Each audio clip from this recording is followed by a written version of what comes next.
some general world knowledge to get Vincent up to speed with his character Dante. So, I'm just going to kind of riff off of this shit that I wrote. Some of it you guys already know in talking to random people, and that's kind of how I built it, because a lot of the general world knowledge I hadn't fully fleshed out yet. So the overall development of this world, Truistria, is relatively young.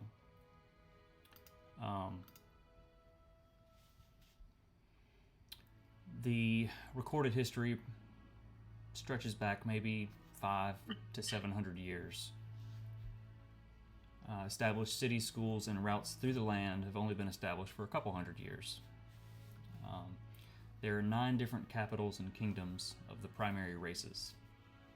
There are elves, humans, dragonborn, dwarves, tieflings, gnomes, halflings, orcs, and goblins. Just pretty much the main ones. There are other races throughout the land, but they are on the fringes. They'll pop up now and then, and maybe there are more out there somewhere. Each of the main races, though, settled land and claimed some of it for their own, creating their kingdoms, and for the most part, it's been peaceful. A lot of the cities and towns at this point are a mix of the races, but they still defer to their king, queen, ruler, whatever it may be, and there are established trade routes between them on the roads and across the seas. There's still many far-flung places and seemingly uninhabited places in the world. There are vast mountain ranges that separate the continent, and I don't know what you can see on the map. You can see little bits of stuff.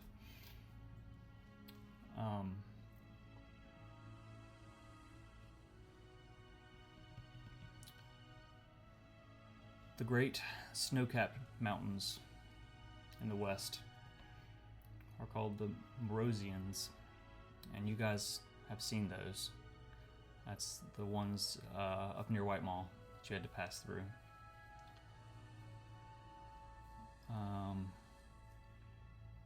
In more the center of the range, and you can see this on the map, it's just a little opening on it, which you didn't venture to. It harbors the goblins. That's where their capital is, in Cold Rot. There are also Durgar there, just deep mountain creatures. In the eastern reaches of Truistria, there are the Crimson Mountains, known as Monadurg,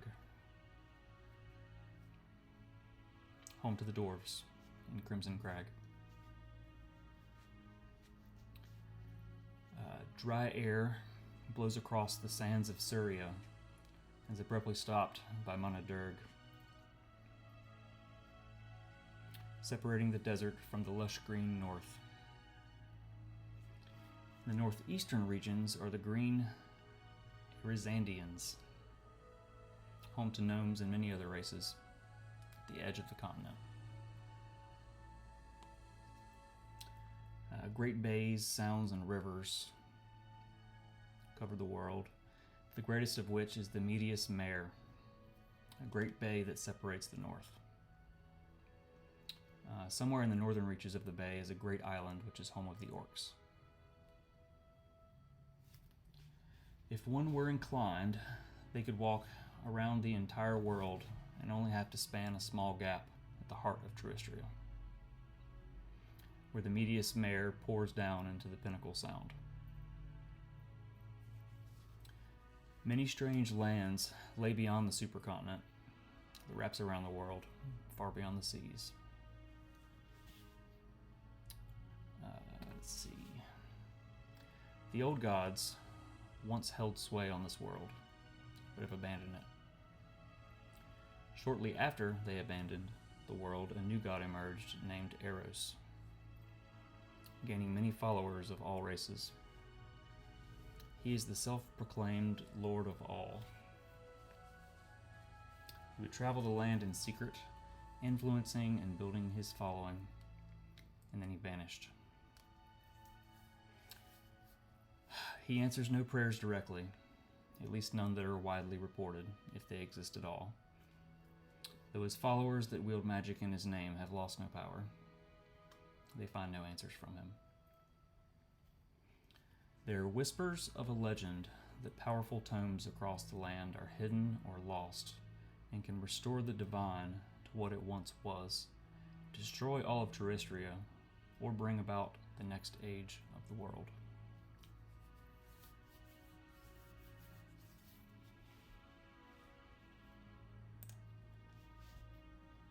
And that's a little lore dump there.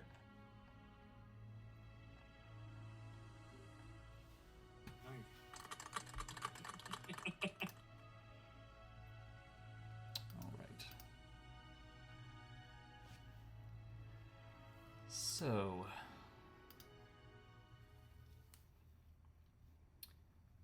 gonna do it a little differently than I usually do to start the session.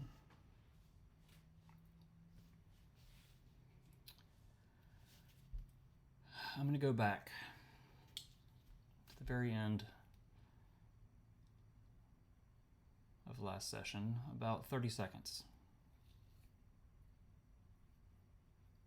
Nim.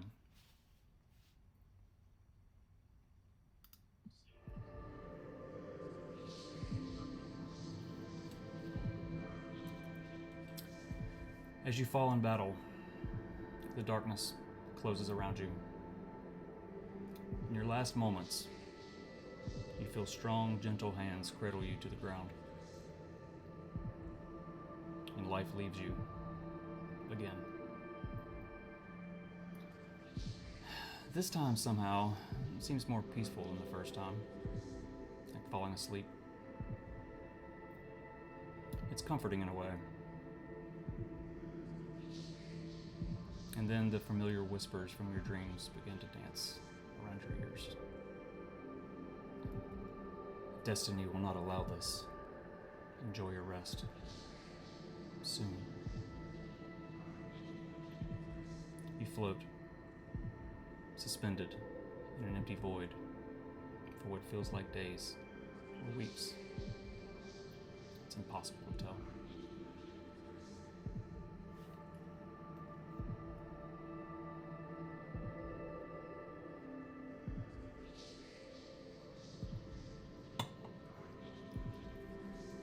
Roll a perception check for me.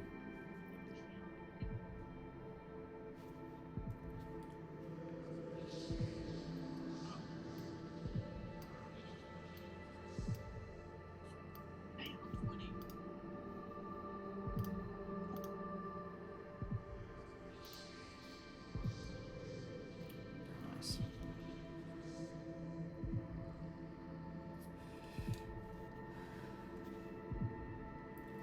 From the darkness, a hand reaches towards you. The hand is draped in a dark sleeve, and as the fingers emerge, you see that they are skeletal. You hear the echoes of the minion that sent you here. To my master you will go, to death. As the voice echoes through the darkness, a landscape begins to materialize around you. The sky is a dark gray. The ground seems to be made of ash. And in the distance, you see a mountain wreathed in dark, pulsating energy.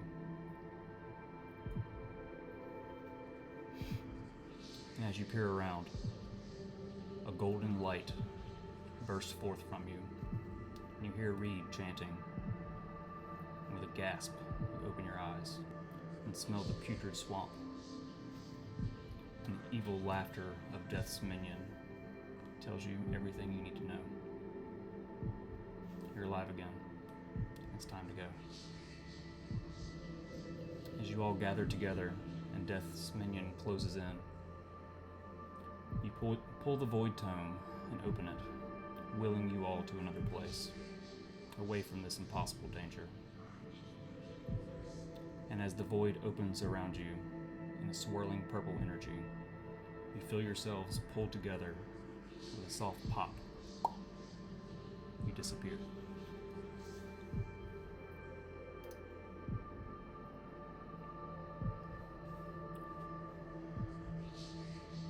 Two days pass.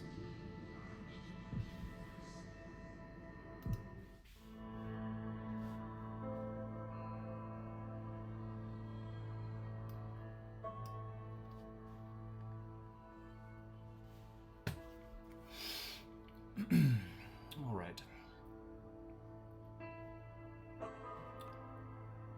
Far away, across the lands of Terrestria, beyond the red range of the Monaderg, and still further beyond the Arizandian range, there lies a small hamlet called Drosbin.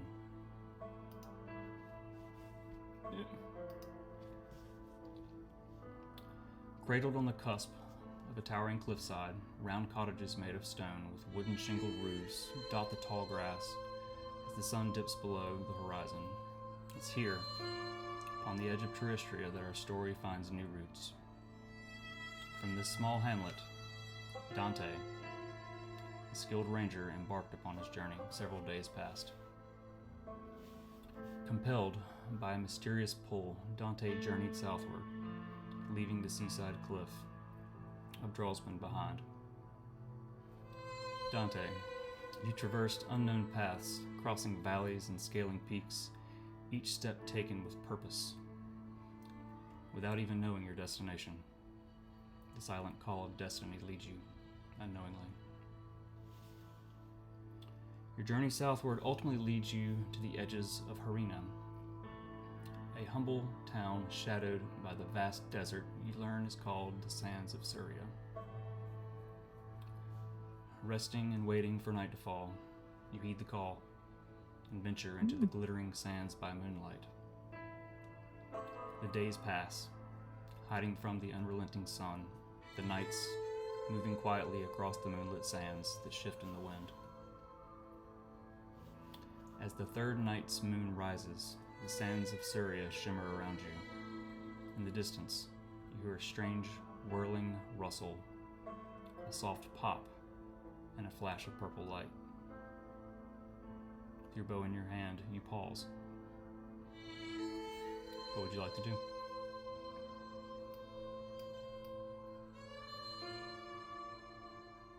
We'll find out what pop and light was. Roll a perception check with advantage. So roll it twice, take the best one. Desert is favored terrain for you.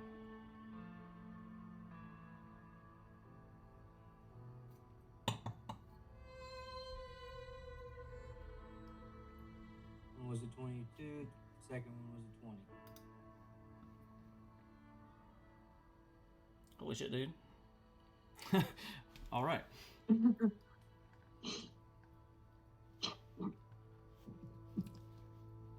As you move forward quietly, you peek over the edge of a dune, and you see, nope, not that one.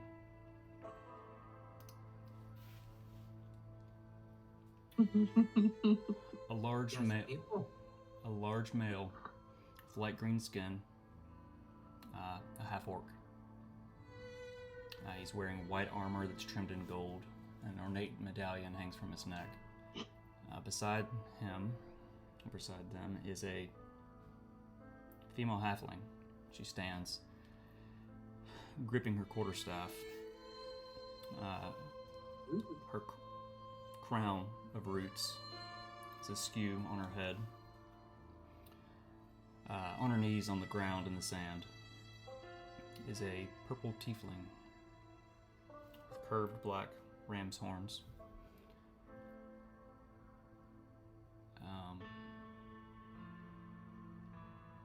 Behind them is a woman with brown hair and simple clothes, attempting to soothe the horse. And you can hear her say, "What the fuck was that? Where are we?"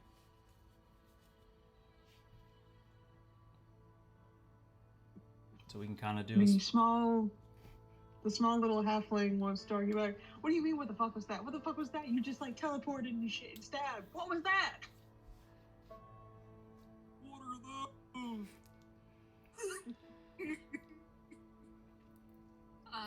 It's not important.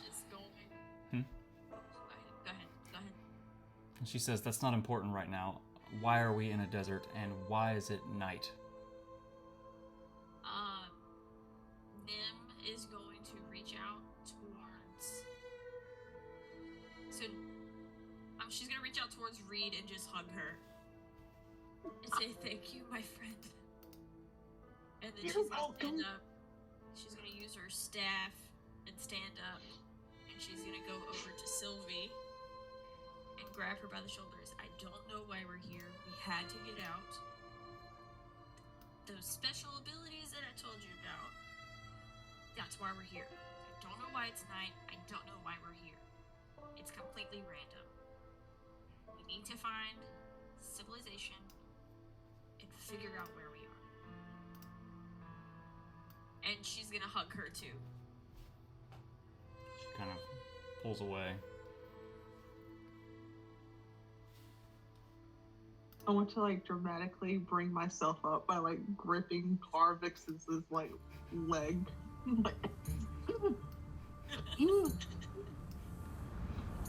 He kind of reaches down and like picks you fully up off the ground and sits you on your feet. Oh, so that's what it's like to be tall. Likes that. All right, Dante, what are you doing? You're kind of watching. You can hear. I'm gonna say you can hear all of this because you rolled really freaking well. I updated the map. I'm gonna say, let me erase some stuff here so you can see. Oh shit. That's kind of the path you took.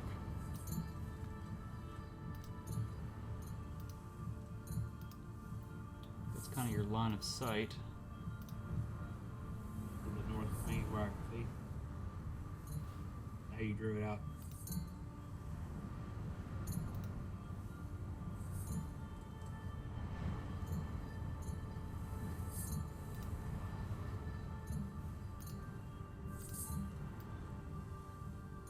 Oh.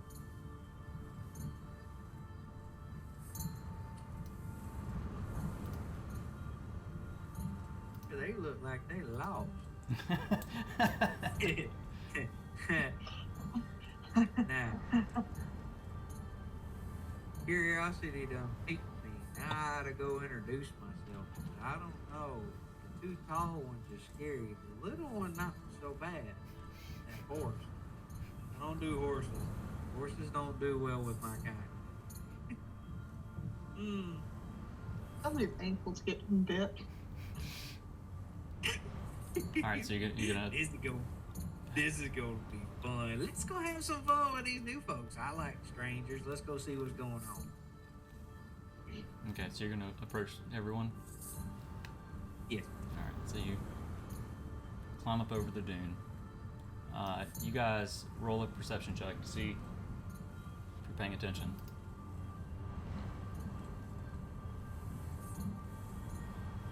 Damn. Solid 10. Solid 10. I see sand. We fighting who? So actually, as Carvix picks you up, Reed, he kind of grabs you by the back and kind of, you turn and you happen to see him. And then as you're turning away, as Sylvie kind of backs off from your hug, you turn back to everyone else and you both notice he looks human. He's got a bow in his hands and leather armor. I didn't put his picture on here. Do that. Climbing over the dune towards you. I'm gonna take my staff and I'm gonna point at him. And I'm gonna say, hey! Who goes there? What's up, Dante? I'll also have my sling like at the ready. Oh boy. Cool, folks. I come in peace. I just saw a bright light and heard a loud boom and thought I'd check it out. Y'all good?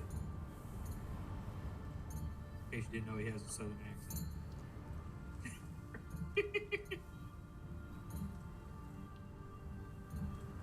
The cool I light-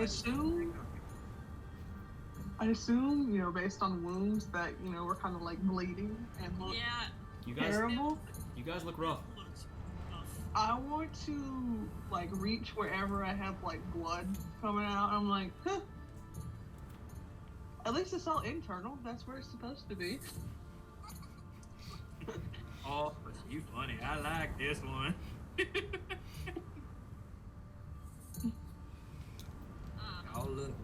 Y'all look lost. Thought I'd come see if he's okay.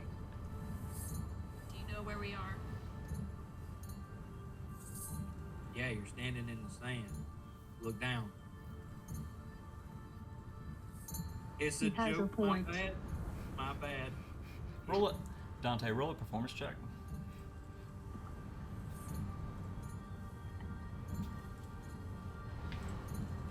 Woof.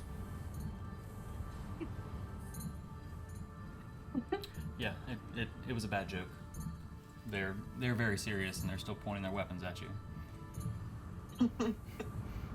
Okay. Sorry, bad joke. Apologize. No, you're. I didn't write in my notes. You told me where it was, and my notes just disappeared on me. It's the Sands of Surya. You're on the Sands of Surya. I was just passing by, heard the noise, saw the light, wanted to check it out, see what was going on. I'm sure y'all are good. You look like you've been in a bad battle.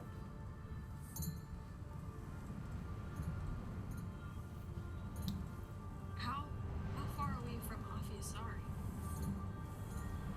I want to look around and I'm like, I think it's a pretty long fucking way. Pretty long walk.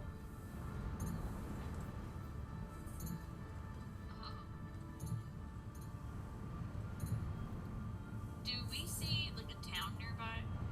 Or just dunes? Nothing but sand, an empty sky. The stars above you sparkle. The moon is slowly crawling up in the sky. It's very early evening. You turn and you look the other way, and you see the last vestiges of light, this orange, as the sun sets behind you. It's the beginning of the night. Alright. Are you gonna stay at a distance, Dante, or are you gonna move closer? I'll stay at a distance for a moment. All Kind right. of just be a little friendly, stop with the jokes. Like, I don't mean to be funny or nothing. I make light with people, but I mean, is there anything I can do to help? Maybe you guys need somebody to walk with you. Yeah, that sounds fine. Might need some help.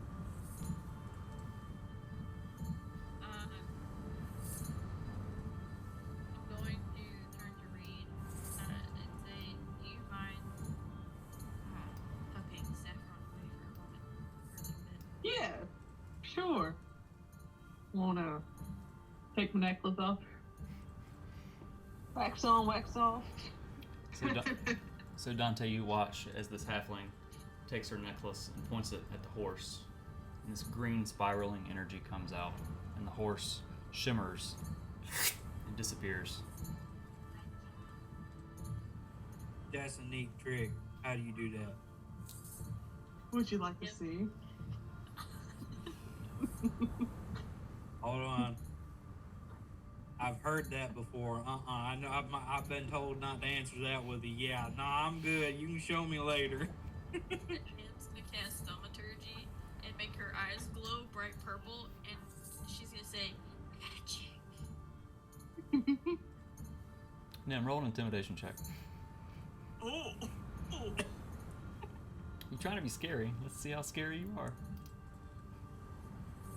Oh, you scary. Damn. You scary. Damn, you scared. Damn, Nathan, you scared. And she kind of Magic. She looks said up and opens calmly. her eyes. They flash a bright purple light. And she waves her hands and says, magic. And you kind of... Oh, damn. Oh, hell no.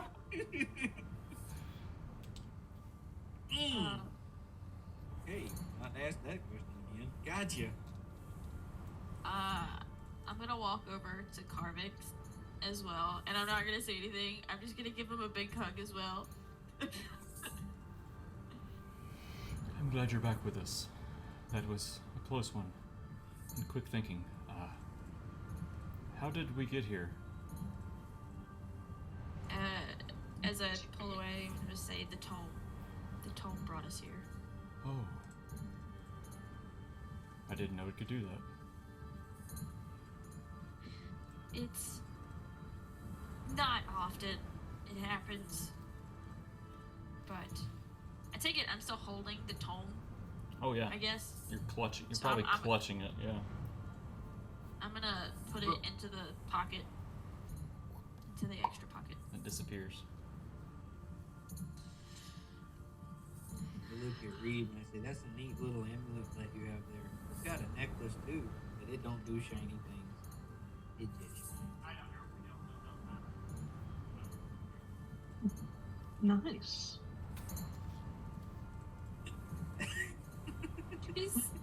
She's not really talkative. I see. Yeah, no, I was just being buddy. It's something I can kept with me. I've had since I was a kid.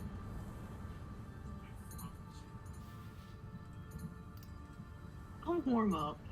Maybe. Eventually. Sometime. I got time. I'm gonna walk up.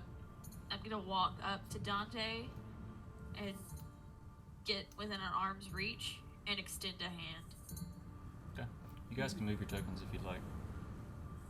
And do I stuff. don't see them. You can't see. Yeah, we. That's why I was asking where Maybe- were they at for me because I didn't see them. Maybe the real tokens are the friends we made Everyone- along the way. Everyone's hidden. No wonder you can't see anything. That's I Mobby, was guys. wondering who I was looking at. I was like, That's Mobby, Okay, so I guys. need to be- That is totally Mobby. I need to be a little closer, so I'm Dante. The Dante's Inferno. Nem's gonna take your hand. She has long pointed nails. She's gonna give a firm handshake and say, I am Nemia. Nemia Nightshade. I go by Nem. I go by Dante for sure. No, you can't use Big D. Huh. I'm gonna grab my staff with both hands and just turn away. Carvix. Like, okay.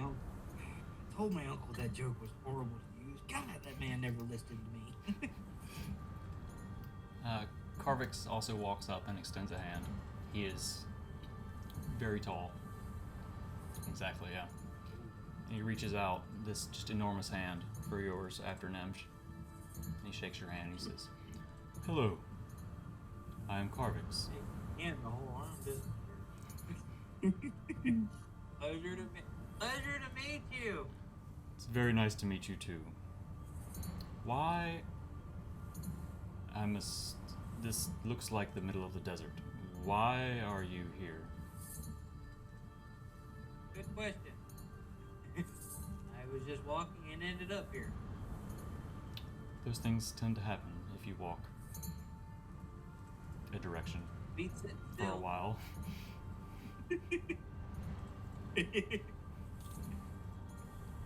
Like when you say tall, like Nice. Oh, no. Nah, he's probably like between 6 and 7 feet tall.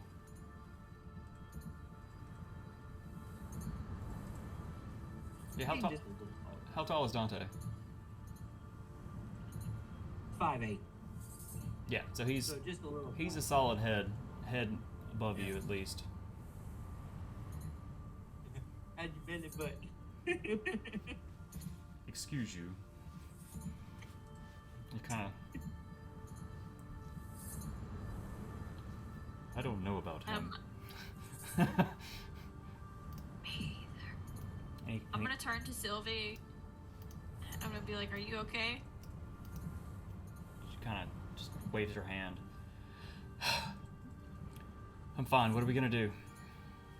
I guess we start huffing it. My grandma. Are you using the horse for that? Roll another performance check. You guys have no idea how funny this character's supposed to try to be, but he sucks at it. That makes it even better. See? Told you. That makes it even better.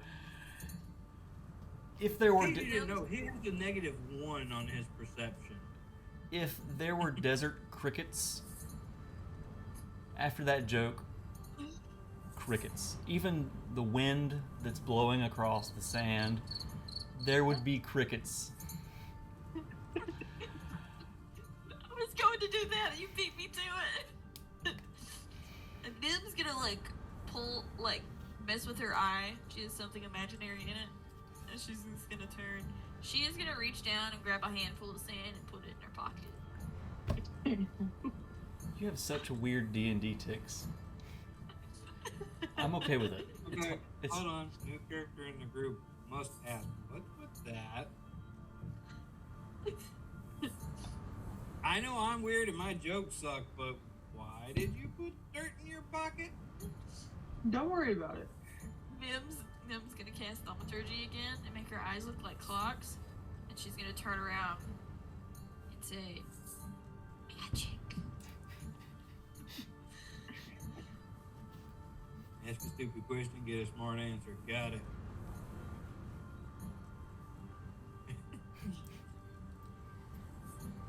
All right. I'm So- gonna say to Dante, which direction were you going? Correct me if I'm correct. That way? This way? That Which way. way do you want to go? I'll go any way you want to. But I was going We- this way. West. We were going west. Generally, I'm gonna reach in. Generally, I build maps ahead. with north up, just because it's easier to keep up with things that way. You were crossing from the top left corner of the map to the top right. Okay. So you're kind of heading west, like no shit. Well, so, being a smart aleck like I am, joking there. Well, I was heading west. Sorry, I'll cut it off now. West. I was coming from the east, and I'm going west. I can go. We can continue going west. We can go north. We can go south. But I was going west. Would you like to go west with me? Sure. Why not? After he says this, I'm gonna reach into the pocket again, take the tome, Mm-hmm. and I'm just gonna hold it, see if it's like doing anything. It's like We got pulling me towards anywhere. question, DM. Do I see her pull this out of the pocket? Hold it. I'm not trying to hide it.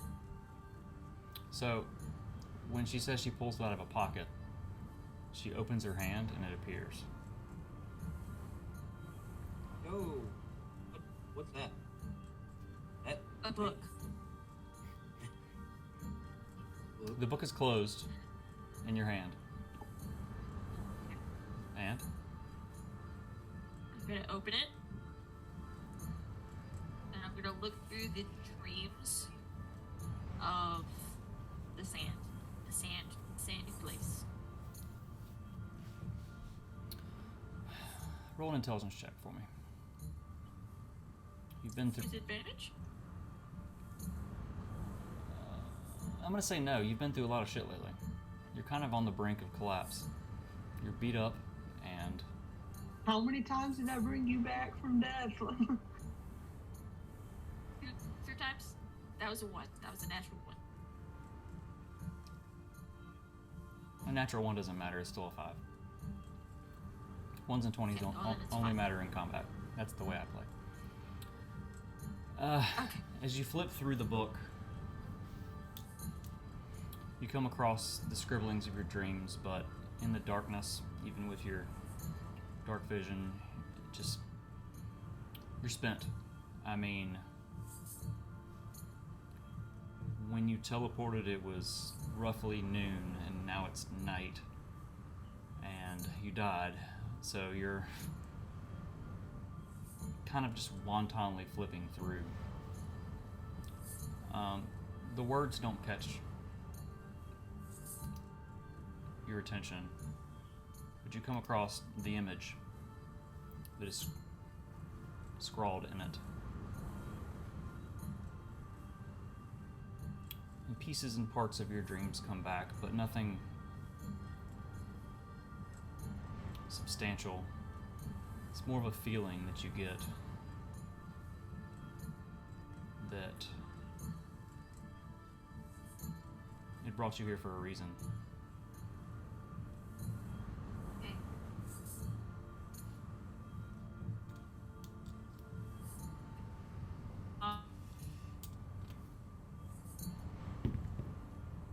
Alright. I'm gonna the book and I'm gonna put it back. You're kind of, Okay. she's kind of dropping out. Is she dropping out for you guys? Yeah, I was I about thought to it was ask just you that. I was me. trying not to interrupt. I thought it was me, so I've been screwing with my computer. She dropped. I was like, well, there went Grandma's Oh. internet. Oh, you're a robot. You may need, if you can hear us, you may need to pop out and back in.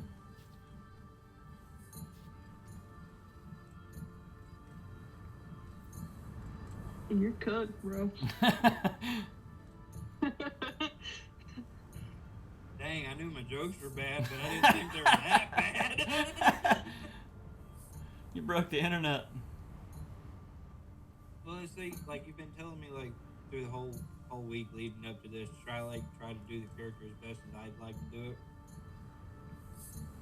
And you know the backstory of him, so you knew how serious the one-shot character was. Mm-hmm. This one, I had to make him a little more, my life's been shit, so let's try to make it more exciting and make everything funny. Until I... damn, I choked on the gut. Chugging on that nut. That's what she said. Chugging on that nut. All right, there we go. I'm on my phone for the moment. What happened? I don't know. Like, I disconnected. Like, I could still hear you all. But then, I said some things, and then nothing happened. So, let me restart my computer. Yeah, you grabbed your mic and then you just stopped moving, and we heard robot noises for a second. Oh, no. Okay, so, for the moment, I'll just be on here. So I'm gonna put the tome back in my pocket. Disappears. And then I'm gonna turn to Dante, say, lead the way.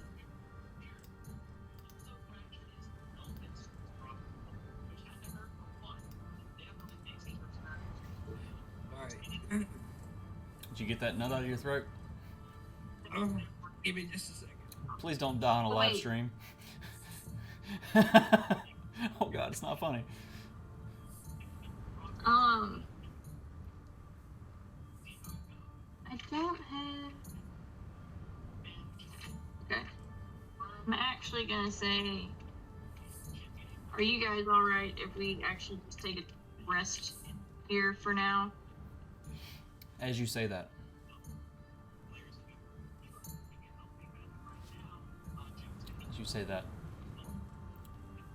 the ground begins to shake.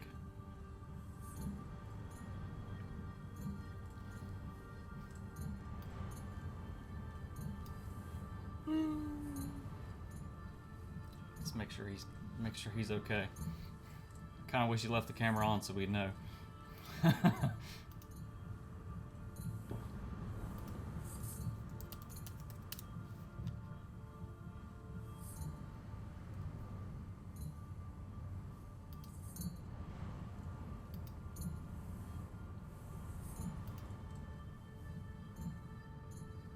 I'm back. Sorry. You good? Yeah, I'm sorry. I actually couldn't breathe. Oh shit, dude, that's rough. That was one hell of a nut. Oh god. I do apologize. I'm sorry, but No. that got really bad. As long as you're all right, shit. Did you have to like Heimlich yourself? Or are you all right? EMT training kicked in, so I had to go save myself. Shit, dude. Had to go get the nut out of my throat, rescue a cat out of a tree, you know. Dude's working double time. Okay. I'm sorry, I did have to step away though. I wasn't trying to do that on your live stream, coughing and everything in everybody's ear. No, you're good. So, as Nim says to you, lead the way. The ground beneath all of you in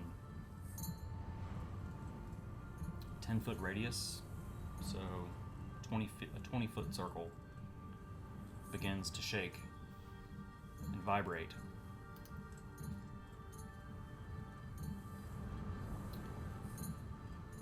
I need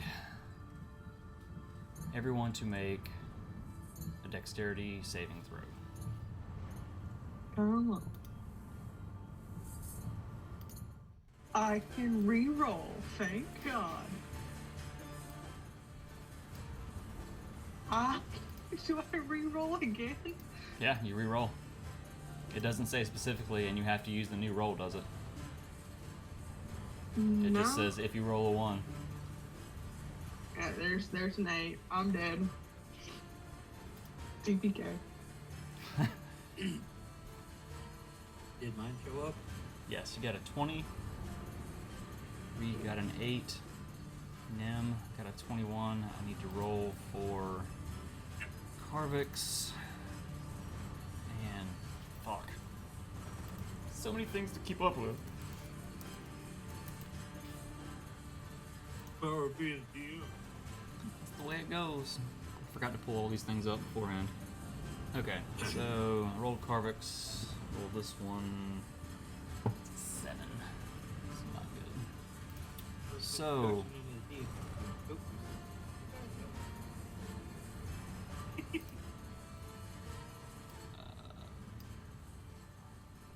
So, Carvix, Dante, and Nim, you make the save. Yeah. And you take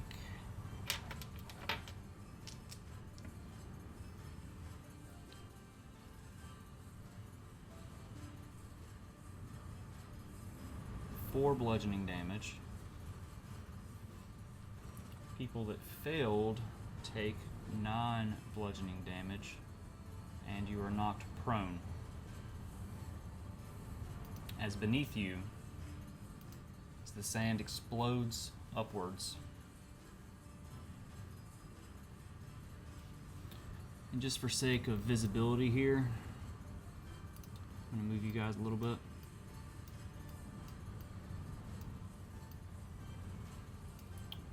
Let's use pink as prone. So those that failed, Reed, you failed, correct? Yes. Okay, and I'm going to just go ahead and reveal all this shit. Reed and Sylvie are prone.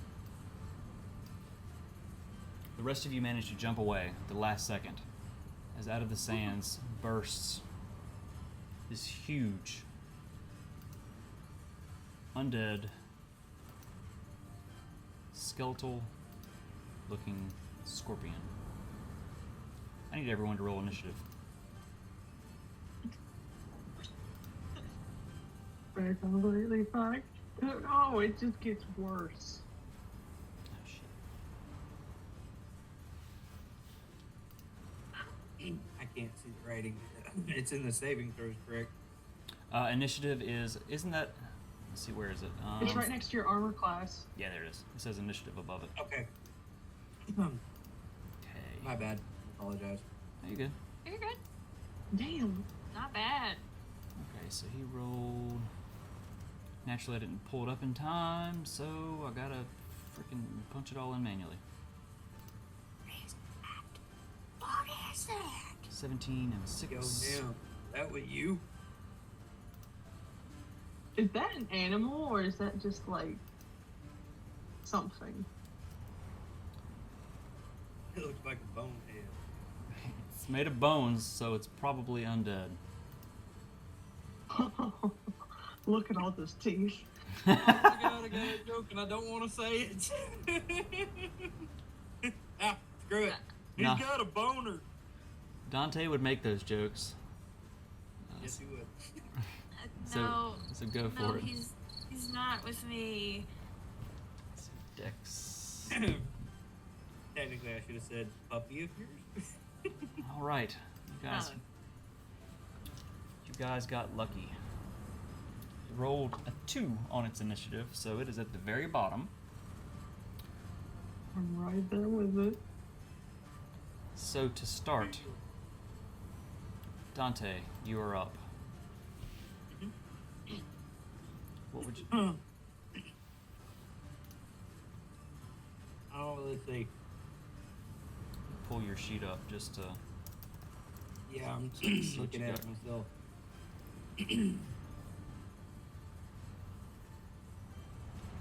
So under actions. Let's see. Got your longbow. Yep. Let's see. How far away are you? You're pretty close. Right there. Okay, let me actually fix you guys because I kind of just randomly moved you. So let me put do that while I look at the. put you guys in shit. some squares. Sylvie was knocked and is prone. All right. So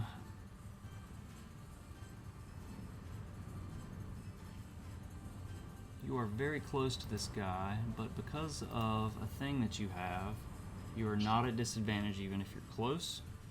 So if you wanted to shoot your bow at it, you could. Okay. So under your features and traits, Mm-hmm. if you click on feats, Yep. this is something you have to call.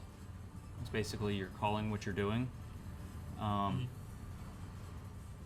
And then you do your attack with your bow.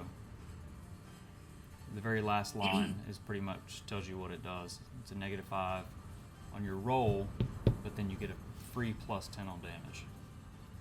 Okay. If you wanted to do So that, when that's one of So those. like say for example, like I was gonna do that, I'd say I'd use sharpshooter with my longbow. Correct. Basically what you're saying. Correct. Okay. You just have to call it. If you don't want to use it, you don't have to. Regardless, you don't have disadvantage if you're close to people and you're trying to shoot them with your bow. Okay. Now, in order, like I said, I'm still learning how order of things go. Say one would want to use a spell before using an action like an attack. Mm-hmm. Is that possible? If you want to use a spell and then attack, the spell has to be a bonus action.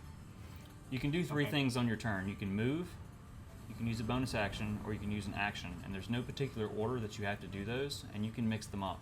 So you can move a little bit and use a bonus action, or move a little bit and do an action, and then move after. You can break that up however you want. It's just you only have 1 action, 1 bonus action, and you only have 30 feet of movement, so 6 squares. Okay, got it. So, this is the way I was wanting to do it. Just correct me if I'm incorrect. I would do a bonus action for a spell for a hunter's mark first. Okay, so you hold your hand out. How do you want to? how do you want to cast your spell? Like just something that I do with a character. Is that one of these? No. One of those? Okay, that's perfect. Yeah. As you reach out towards the creature, magic whirls around your hand, and you feel a connection with the creature as you mark it.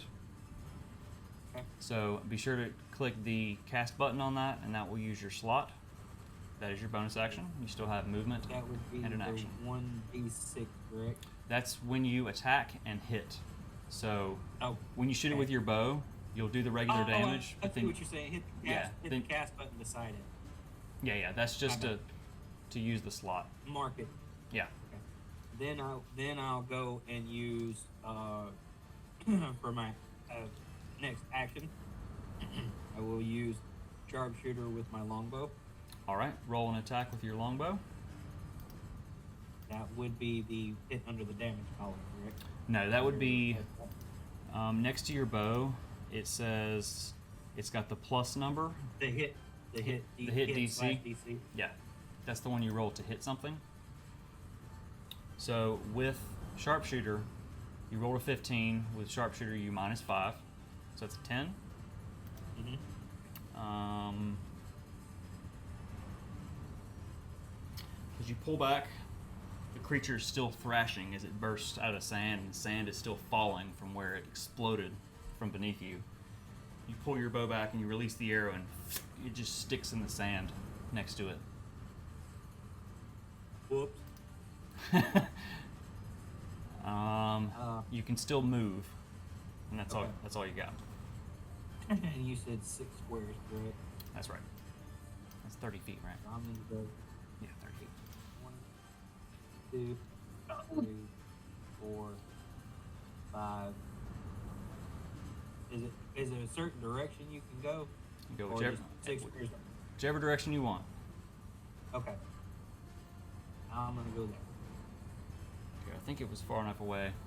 If you're close to something, like right next to something, and you move away, they have a chance to swipe at you. It's like a free attack. I think you were far enough away. I think I put it like you all got pushed away and dodged out of the way fast enough that none of you are within striking range. So you're good. That is your movement. Next up is Nem. What you got? I am going to run over to Reed and help her out of the sand. Please.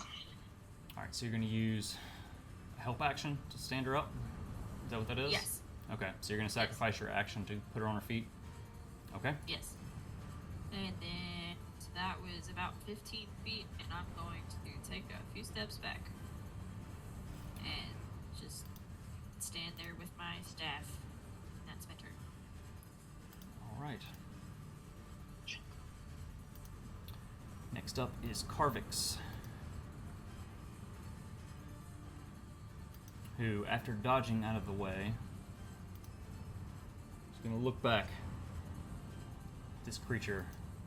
Say, oh, no, you don't. He's going to step up to it. And let's see. He's going to...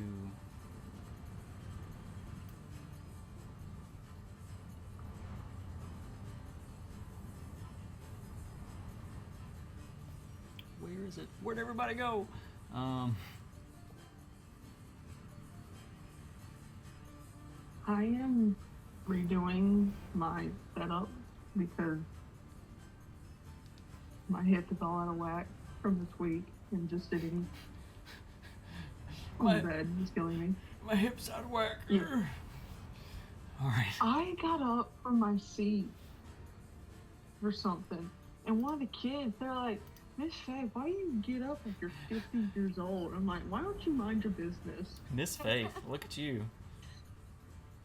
No, Channel, the real channel your one inner when Reed they and be get- like, when fuck they you, hit- kid. Pretty much. The real fun is when they hit me with the Miss Holden and I have to recoil. Miss Holden's my mother. Yeah, that's what I say every time. Okay, so Carvix is going to run up to this, and let's... Fuck it. For this one, he's going to swing his holy warhammer at it. And that is a 27, which will hit. So that's one of these. That's one of these. Ooh, that's almost max damage.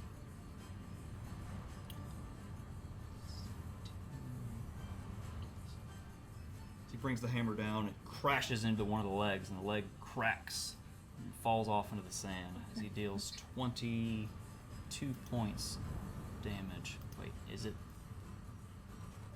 Nope, not vulnerable to anything. 22 points of damage. Lower. Then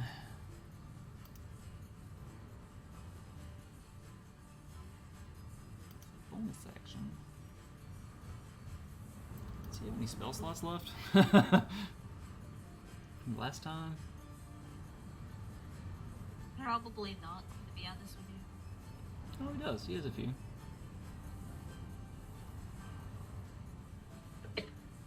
Let's see. First level.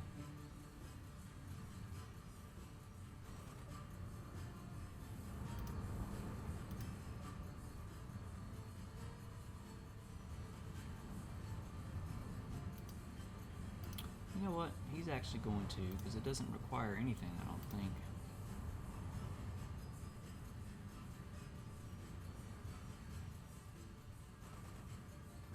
He's going to destroy undead using his channel divinity. So, Oh, yes. he's got to make a save. This is so. I looked this up earlier and I don't remember what it means. It's got to make a save against his spellcasting, but what does it use? Wisdom, I think, is what it uses, which isn't great.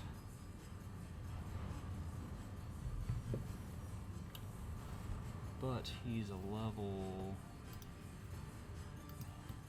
This shit's complicated. So it's So- 10 plus his level, his wisdom modifier. It's instantly destroyed what if it the CR is lower than the threshold of your level.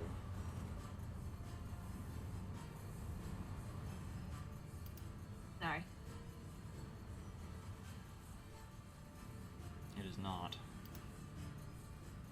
rolled high enough. So as Carvix unleashes this golden energy across the sand, the creature kind of skitters in a circle and remains. Carvix is going to now try to step away. So he moved up 10, so 5, 10. Creature's going to lash out with its claw.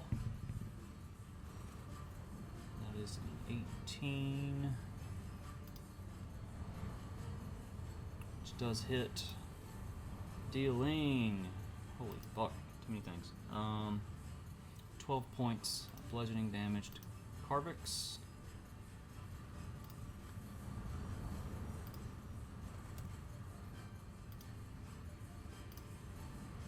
And that's Carvix's turn. Next up is Reed.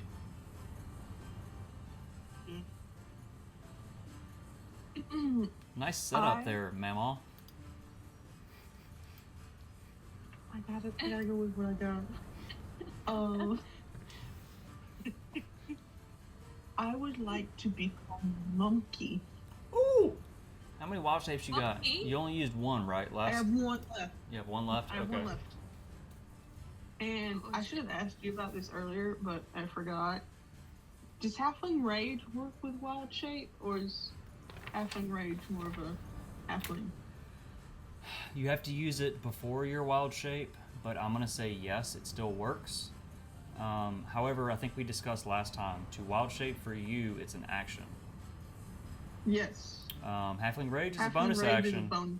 Just if you do them in the right order, I mean, well, if you're a monkey, then you're not a halfling, so you can't really halfling rage. But if you're a halfling and you halfling rage, then turn into a monkey, I'm gonna say that you can it still carries, logically. Okay. So, I want to rage then monkey. So this tiny little halfling, child height, and just screams in this fucking rage. And as she does, her body just starts to and swells Convulsed. into this. Oh, I have a picture of what that could kind of look like. Hold on. What the hell's going on over here? Into actually, I can throw if you want to see, I can throw an image up on this thing. I have one kind of. What's going on beside me? I'm like, do it. That one. That one actually really took the wild shape prompt. Side combos. And she turns into a gigantic monkey. Oh, good. Alright, so action, bonus action. Reed helped you up, so you didn't do that lying in the sand. Right. Where is my Kiyakaze? What? Monkey. Monkey. Monkey. Yeah, I'm just gonna hold my place and just scream. Are you Monkily. monkily? Monkily screaming. Shit. I just realized I had to have another screen up. I've been missing all the side conversations. I don't know if I even have that pulled up. No, I got two computer screens, so I've got the. I need an extra screen so freaking bad. That's what everybody says. I almost You brought gotta one, be using my It's work right there behind laptop. I almost brought one as home the from second work. Screen. I got a computer or a TV screen in front of me, and a computer screen over here, and a tablet, and my phone. I got Got my laptop over here that I read notes off of, and then I've got the Mac with like 1,200 freaking windows open, all overlapped very precisely. meticulously. Yeah. Okay, so Reed, are you gonna move at all? You're just gonna scream? I'm just gonna scream. All right. Next up is Sylvie, who is going to step 10, 15, 20, 25, 30. She's gonna wait, nope. 5, 10, 15. After standing up and using half of her movement because she was prone, is she gonna move that far? Wait, she was there. Let's just have her move diagonally. She's running away like a little bitch. Alright, next up is the creature, Surya Mara. What is it gonna do?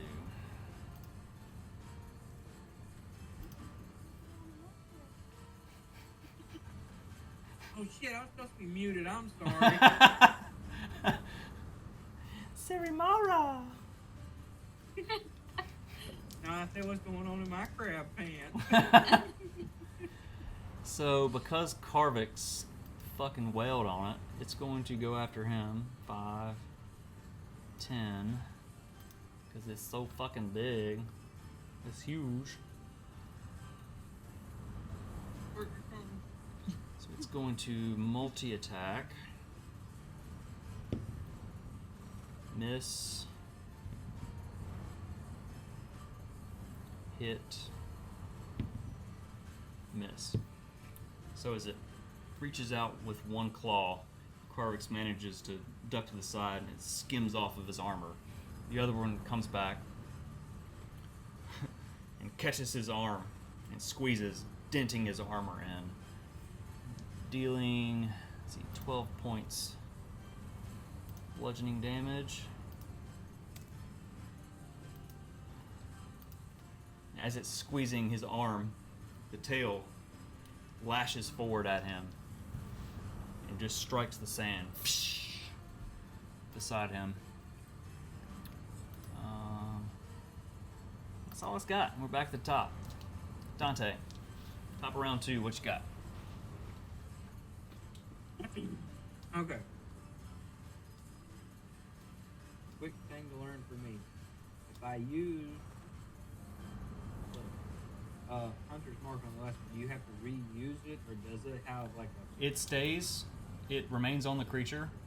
If the creature dies, like in battle, you can move it to the next one, yeah. But it stays on the creature unless, because it's concentration, if you take damage, you have to make a concentration check, which is a Constitution saving throw, and has to be over half the damage. Okay. Um, Not a problem. but it's it's still active right now, so you're good. I figured it was because I was like, what?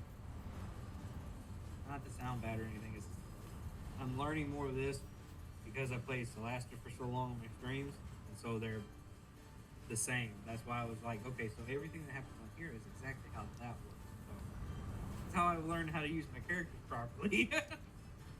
Well, Yeah, thanks for that. I couldn't finish the story because they took it off the Xbox. Appreciate Nerd it. recognizes nerd. I love it.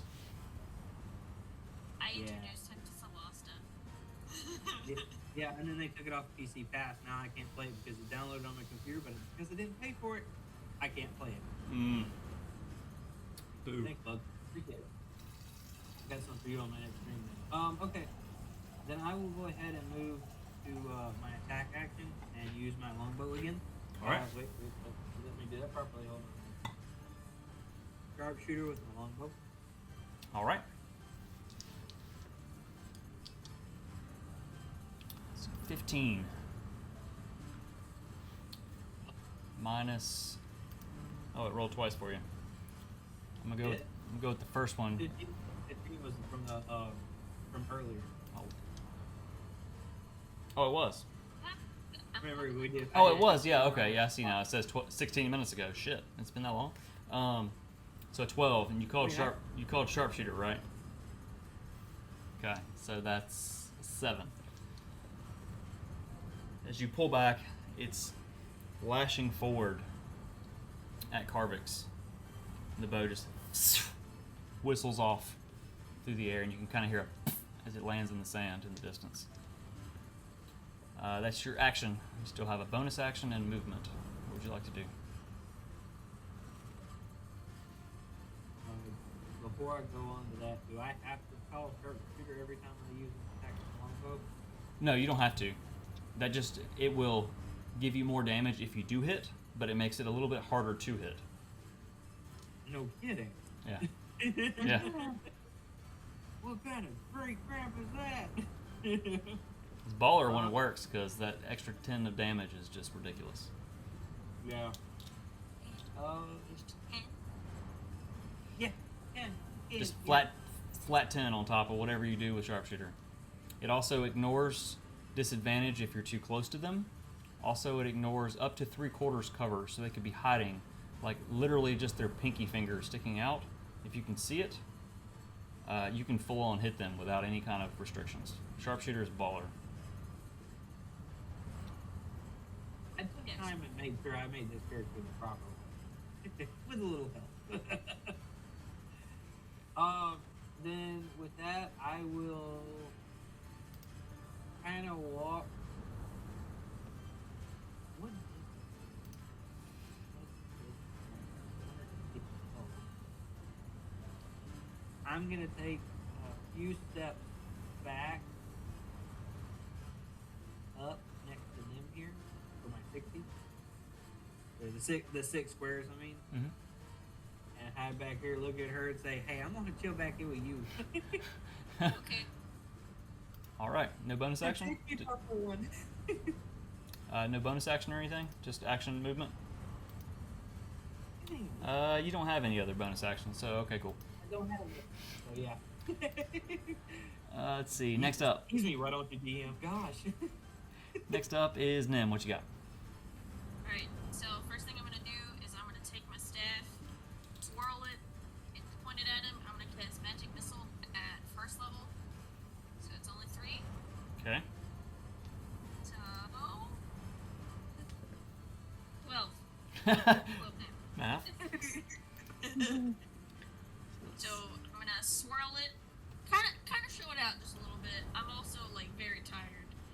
And as I point it kind of just forward, the darts shoot out of the end of the staff. As they shoot out, 3 of them, they come up in perfect formation. Your javelin, and strike it in the top. Boom, boom, boom, and it echoes across the sand, dealing 12 points of force damage to the Suryamara.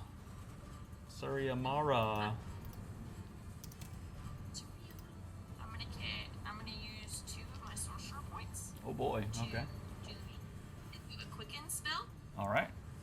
To cast a firebolt at this guy as a bonus action. Alright, so the purple fire roils in your hand. Yeah. Yeah, it's gonna hit. Is that a... That's just a 21, that's No. not a nat, right? Okay.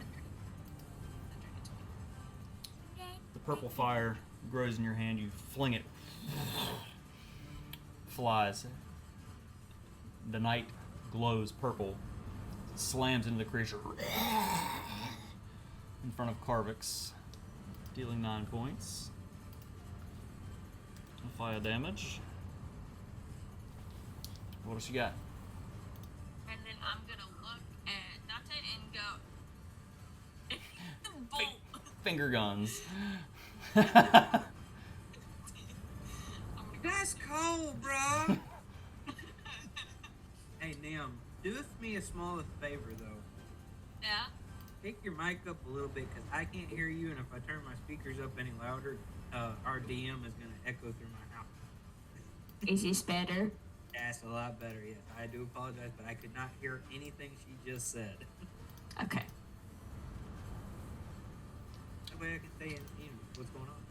I gotcha. And that's my turn. Alright. Quick second. Audio good for everyone? Can you hear music and everyone else and me, and there's no echoes or anything weird going on? I don't hear music. You don't hear music? I don't hear music. Reed, speak for just a second so I can see if I can hear you. Hello there. Yeah.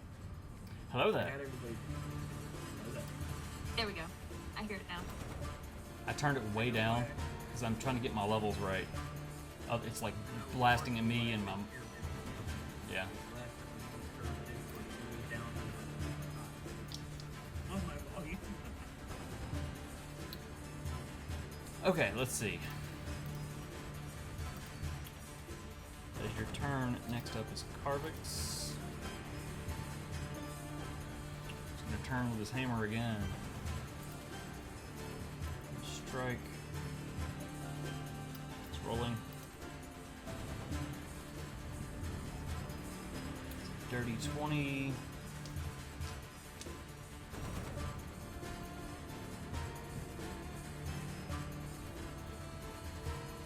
So it brings the hammer down. Glowing golden energy. Deals math again. Had this number and I lost it.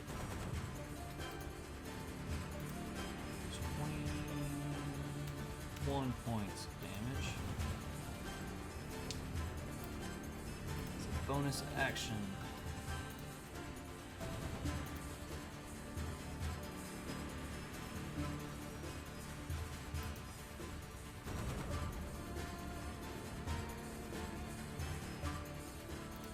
Nothing. He's gonna stand his ground. Reed, as a Kiyakaze 8, what you doing? I'm going to multi-attack. I want to send a punch into it, and then I'm feeling hungry, and the bite attack is going for its ribs. Alright, roll both attacks. Let's see what hits. Do I use straight D20 or the halfling rage attack? Ooh. That's a great question. I should have looked at this when you asked earlier. Damn me for making these fun things. Let's see.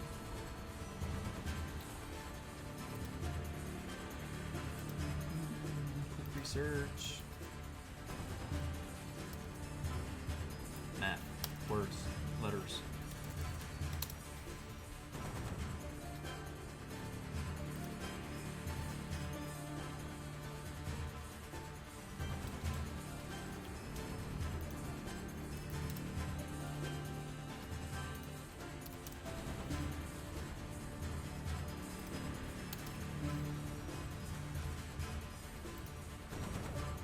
Fuck, the spell shit's so weird.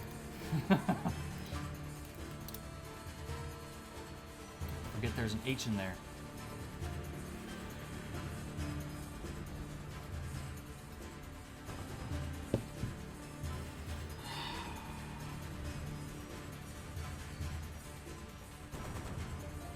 Okay, for this one, just because I haven't thought about it yet, I'm gonna say roll a straight d20, add your Halfling Rage modifier as well as your Kiyakazi 8 modifier. Just add them both. So that's a 20 plus 5 plus 6. 6.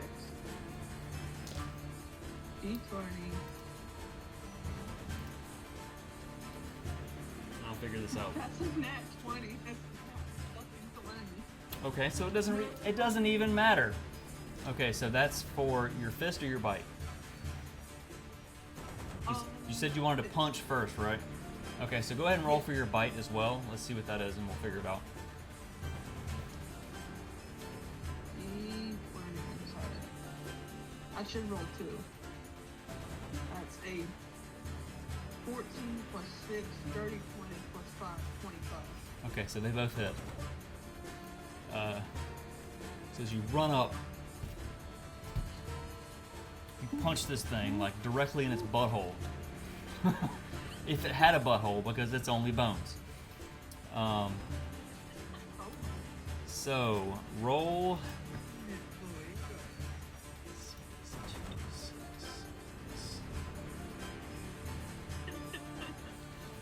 Ugh. What do you think?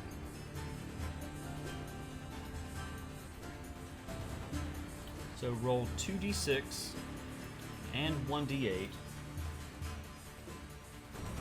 So the 2d6 of my halfling rage damage? And then a d8 with it.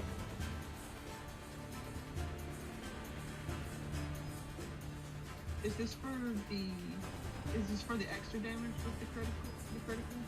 With our crits, you roll and then you double. So Okay. roll 2d6 and 1d8, add 11, and then double it. Oh shit. Yeah, that's why I'm over here on a scratch pad, like.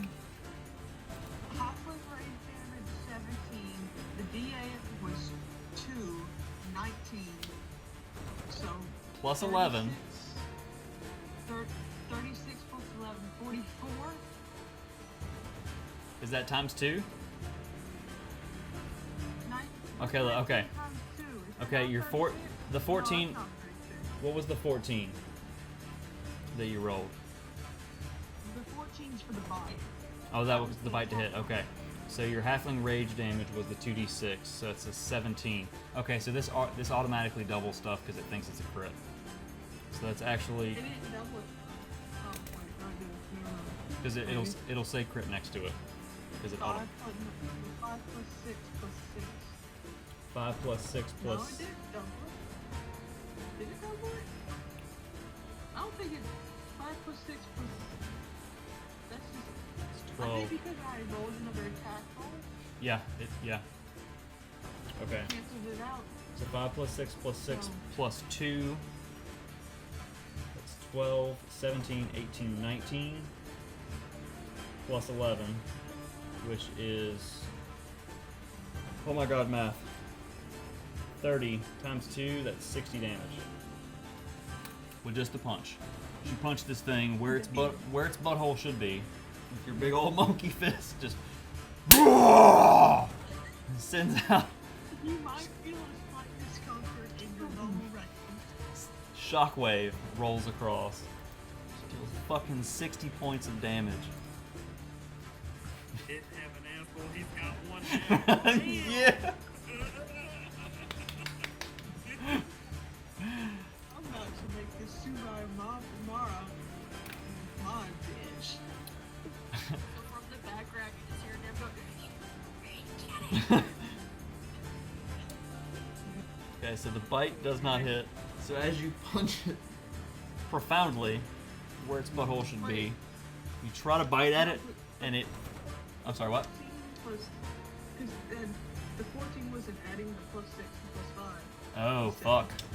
You right.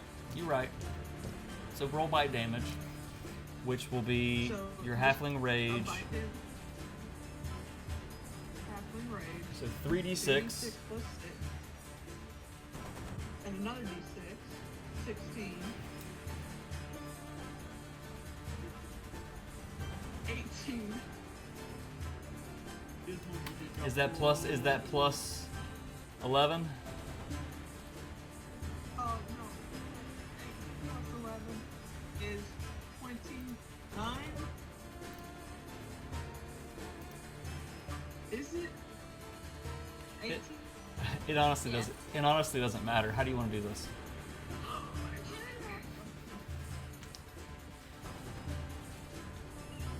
No! 69.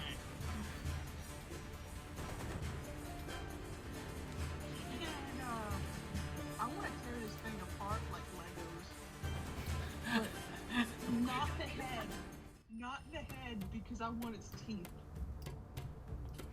So you're at its butt. You're at its butt. So its tail is in front of you, like right in front of your face, because you're a big old monkey now. Its tail is in front of you, because you punched it right under its, like at the base of its tail, which I'm pretty sure.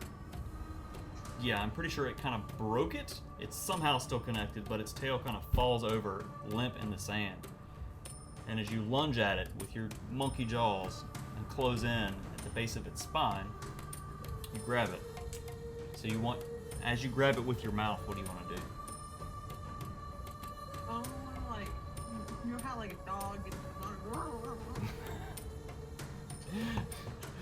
I would bang him on my chest, like Phil Collins drum solo. Do do do do do do. So as you're wriggling this thing and its tail is kind of flopping around, you're grabbing at its rib cage and you're pulling the pieces off. You're just beating your chest as you do it, and there's just a flurry of bones and mess as the head kind of falls to the ground, jaws open in front of Carvix, and he's like, "Oh damn."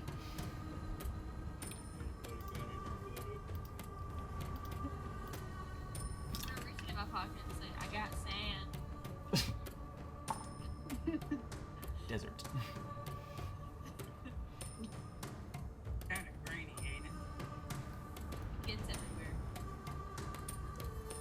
You got it, you're correct. Coarse and irritating. Dante's been in the desert for 3 days. You guys just got here. Come on. He knows. Trust me, I got sand in places you don't want to go. You're right, I don't know. I'm gonna run over to Carvix. And as I walk up, I'm gonna yell over and silly and ask if she's okay. She looks terrified. Oh yeah, I forgot about her. As you do, bitch was laying on the ground in the last fight, and you guys were like, she looks. I died! She looks terrified, and she's kind of just. She doesn't really say anything, and she's kind of just like, oh.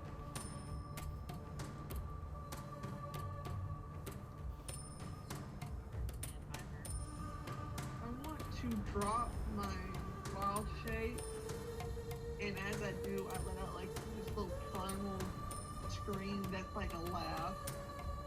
As I'm pulling out my pickle, Fickle? and I'm going for some teeth.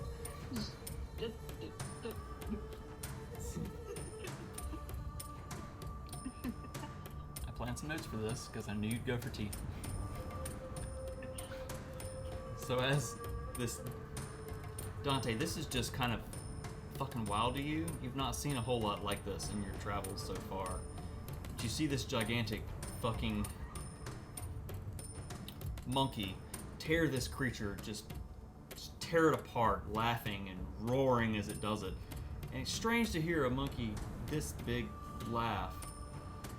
And as it holds its fists up and it's laughing, and it shrinks back down into this tiny, almost looks like a child, just still laughing with this 33.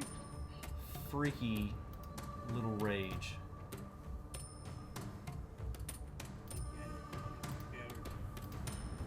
At their house? One more than good. You're sure? You look like you enjoyed that just a smidgen too much. Been holding that in for a little while? This is normal.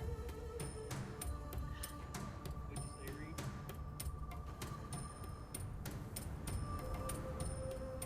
What'd you say, Reed? What? What'd you say, Reed? I said I'm a goddamn delight. Oh, angry little faggot. Remind me not to piss you off. God. Wait, since you turned into a monkey, should I carry bananas with me? I'm just gonna stare at him.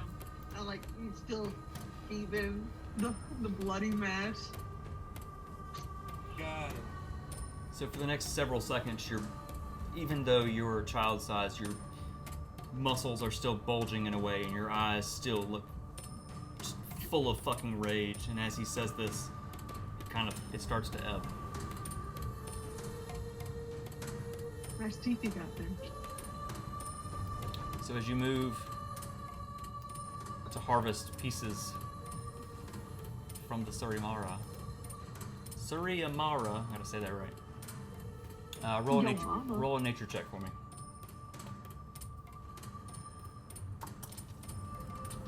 So I'm gonna have to work something up for your halfling rage and wild shape. Yeah, That crit was fucking clutch. That was awesome.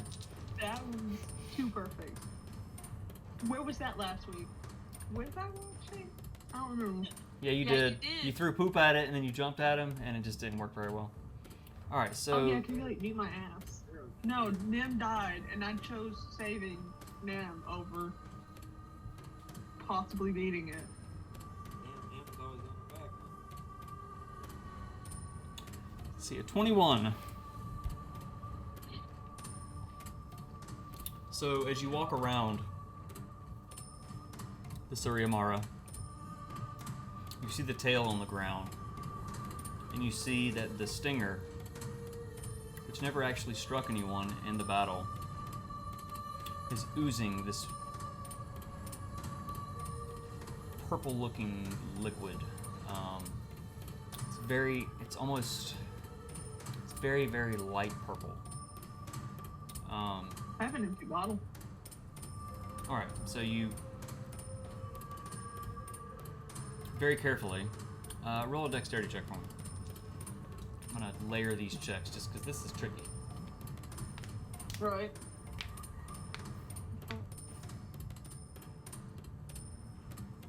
Okay. Not bad. That's good. That's good. You take the bottle. You manage to scoop and fill a bottle full of Suryamara poison, which is not poisonous. It's necrotic. It's necrotic poison. Mama, yo mama. Poison. Exactly. Cusco's poison. Got it. Got it. As you move around to the head that's lying on the ground in front of Carvix, its mouth is still, it landed and its mouth is still open. Its teeth are very easy to access. And you take your Yeah, dude. your thickle and see with a 21 for that, you manage to prize out 2 Suryamara teeth. The rest are very just chipped and broken. Not worth salvaging, so you got 2. I just look so happy, kid in the candy store. You'd love to loot some fucking dead bodies. Oh, I plan for it now, so. I'm going to pull out my scroll and say, "Is everyone ready for bed?" I'm ready for bed. Is everyone ready for bed? I loved bed. All right. I can't hear you, Dante. You're a little quiet. But now, That's better. Yeah. my bad. I didn't realize it was off on my left over here. Oh, I said I'm not quite ready for bed yet. Mind if I search that bag of bones laying there, see if there's anything that I noticed? Sure. Roll a nature check. Hang on, I gotta find it. There it is.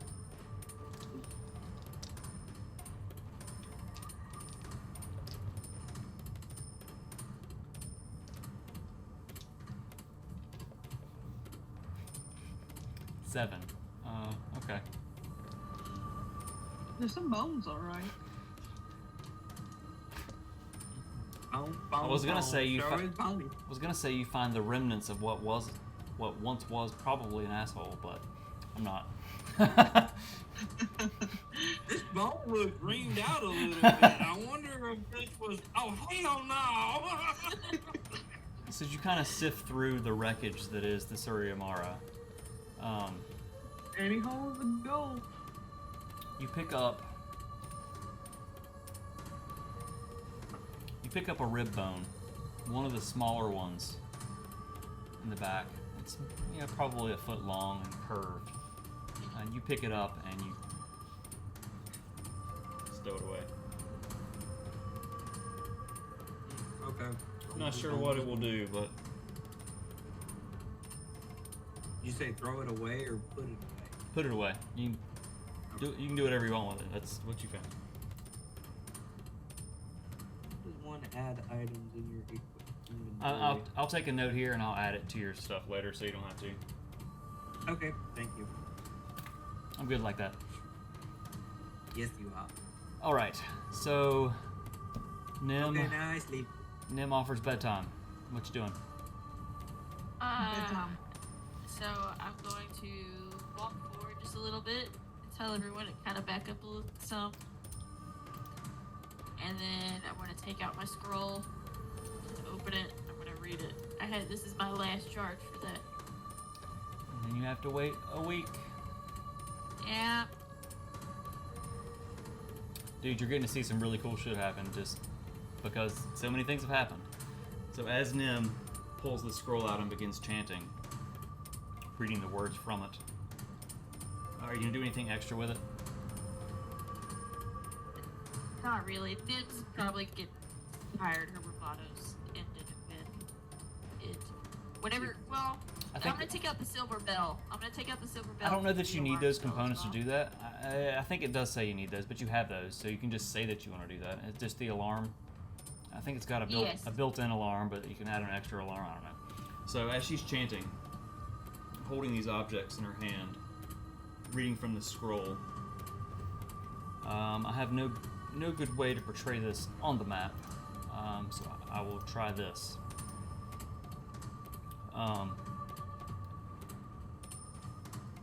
It starts small and it's swirling and expands and is rippling in the air. Suddenly, there is a small. Oh my god. Can you guys see the square?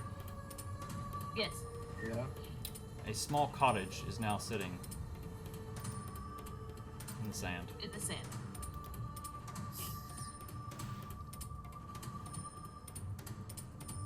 I could have used you with following me a long time ago. Beats using a blanket over the stars. That is some cool shit. You're welcome. This will be the last time I can use it for about a week, so enjoy it while you can. Beats sleeping on the sand, with sand in your butt crack. Look. Okay, so I'm gonna walk. I'm gonna say the door's about right here.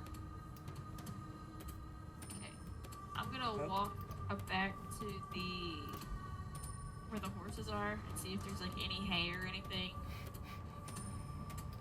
And I'm gonna grab some to keep in my pack for Saffron. So you have Also. pocket sand over here and pocket hay over here. Yeah. Okay. Oh Oh, I also have pocket leaves. Not many more. I'm gonna grab my last one and give it to Leonardo. Yeah, who's been kind of just this turtle. Dante, you just now notice as you walk towards this little cabin that the whole time Nemea has had this little turtle just kind of chilling on her shoulder. Yeah, it's just a little thing. He's just kind of been sitting there the whole time. Hang How on. long is that? Leonardo. Yeah, he's been hanging out for a while. Friend of yours? Yes. Cool. This is Leonardo. I reach out, grab his little turtle can. How do you do? Just kind of.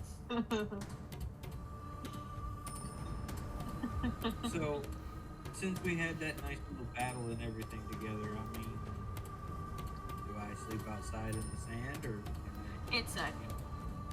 Yes, ma'am.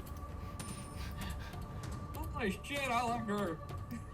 I'm gonna So yell over to Sylvie and say, "Are you coming?" she started walking slowly over as Carvix did. Give me just a second. I'm trying to remember the words to do the things that I'm trying to do. So Words are hard. they really are. So I can do this properly. There we go. Uh-oh. Bye-bye. So Dante, as you walk in to this cottage, it's furnished moderately. The floor is level, it's clean, it's dry, there's no sand until you walk in and it follows you. There are bunk beds around the room that could sleep 8 people, one person to a bed kind of thing. There's a table, there's stools, there's a writing desk. It resembles just a cozy, rustic kind of dwelling. It's got a sturdy door with shuttered windows and a small fireplace. In the back, there's a small door that exits to a stable. A small stable that could hold a few horses maybe. It'd be tight. They're good tempered.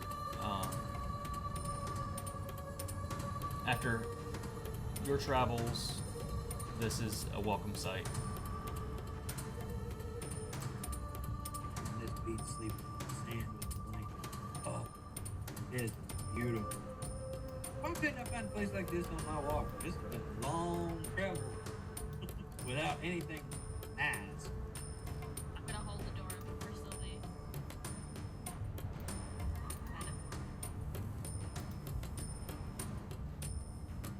Miss Jim, where would you like me to stay at? I can sleep anywhere, up, down, left, right, under a bed, under a rock, pick a spot. Nim's gonna turn to you, and she is bloodied and dirt covered, and just looks overly exhausted. She's just gonna say very softly, "Just pick a spot." Thank you for your kindness. I do appreciate it. She says it from the door because she's still holding the door open for Sylvie. Thank you for your patronage. So as Nim holds the door open, waiting on Sylvie, Carvix comes in, Reed comes in, and Dante, you find a bed high up in the corner, as far from the sand as you can get. You settle in. Carvix finds a bed. Everyone finds a bed. They're just fucking beat. Consciously, you've only been awake for 5 hours, but it feels like it's been days. And Nim, as you wait for Sylvie, she walks up slowly, also looking very tired. She says, "Thank you." That's all she says, and she walks past and she finds a bed.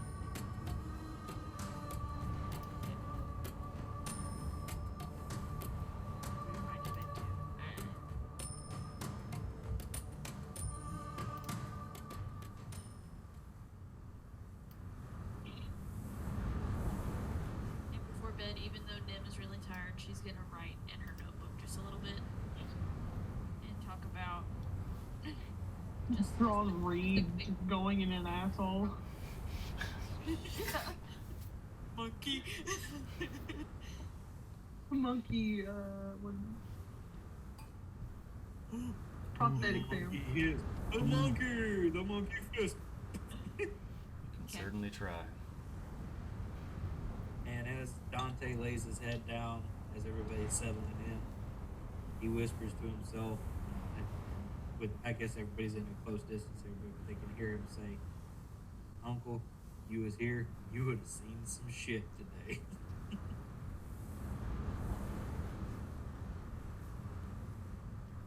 You guys hear this? Do you say anything in response? Who is Uncle? Uncle? Oh, yeah. Oh. As I was growing up, I actually was an orphan. This old man. You're here. Right? There was an older man in the village that I grew up in, an orphan that actually knew my real parents before they passed away. And he took me in and raised me as his own. And I adopted his last name. It's Infernal. Apparently Dante is something my father left behind for me, but Infernal is my quote uncle last name. Where are you from?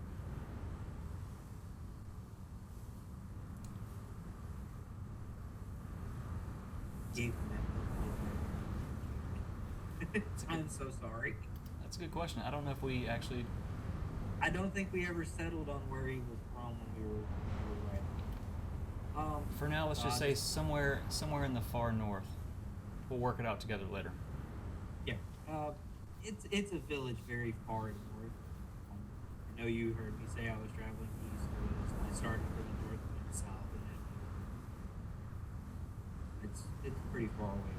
But and my uncle You're used not to from be a ranger. Whitelaw, are you? Excuse me? You're not from Whitelaw, are you? God no, I don't even know where that's at. Oh my But god. White Ball's weird. No, I'm funny. I try to be funny and humorous, but no, weird is not in my forte. Terrible. But yeah, I learned to be a ranger from my uncle. He taught me everything I know with a bow. I know I'm a terrible shot. Still learning, but I mean, I tried to learn everything he taught me, and he told me the story of my parents and how my father and my mother were, and that's where this necklace came from that I wear around that you see. It's actually something my uncle gave me when I ventured out on my own. Was my mother, and it was left behind for me to when I was old enough that it could be bestowed upon me, but it's just a necklace. I got you. Just a little silver chain necklace, ended on it, a little wolf engraved in it, but it doesn't do anything for me. But yeah, after I got old enough, I ventured out. Unfortunately, as soon as I left, I got a word that passed away. So instead of going back, I did what he asked me to do, was kept going on my journey to find what I'm looking for.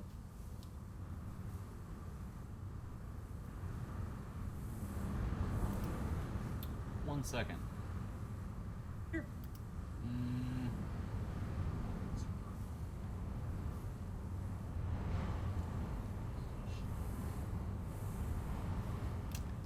I can't do that actually.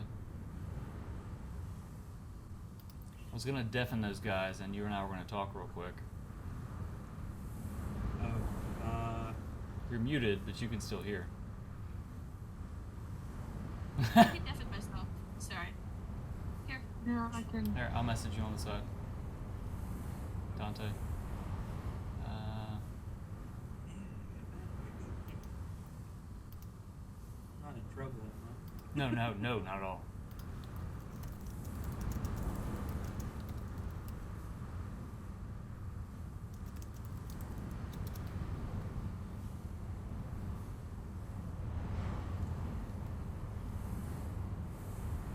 guys hear the sandy wind blowing? Does that sound? Yes. Okay, cool. I'm so glad I got the sound to work. Like I'm nerding a little bit on. I got everything to work out right. Do you want us to deafen? We can deafen. No. No, I type fast. Don't worry.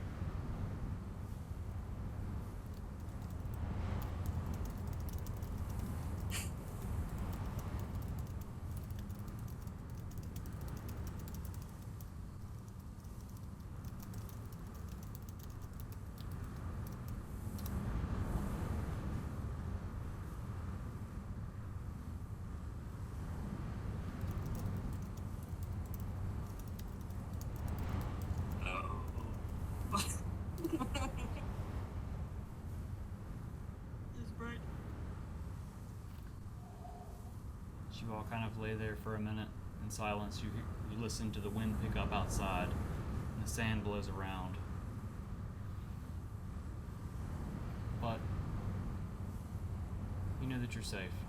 You've spent. Is it 4 nights now you've spent in the cottage? Yeah, you've spent. Yes. You feel safe. You know that it's a safe place, regardless of the wind and the sand whipping around it.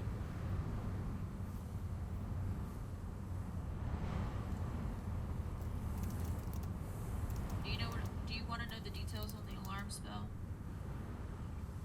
No, you're good. Okay.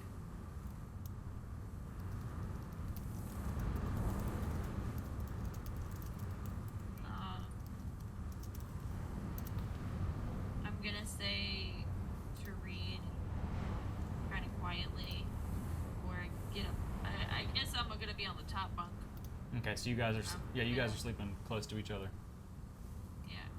Before I. Or lifers.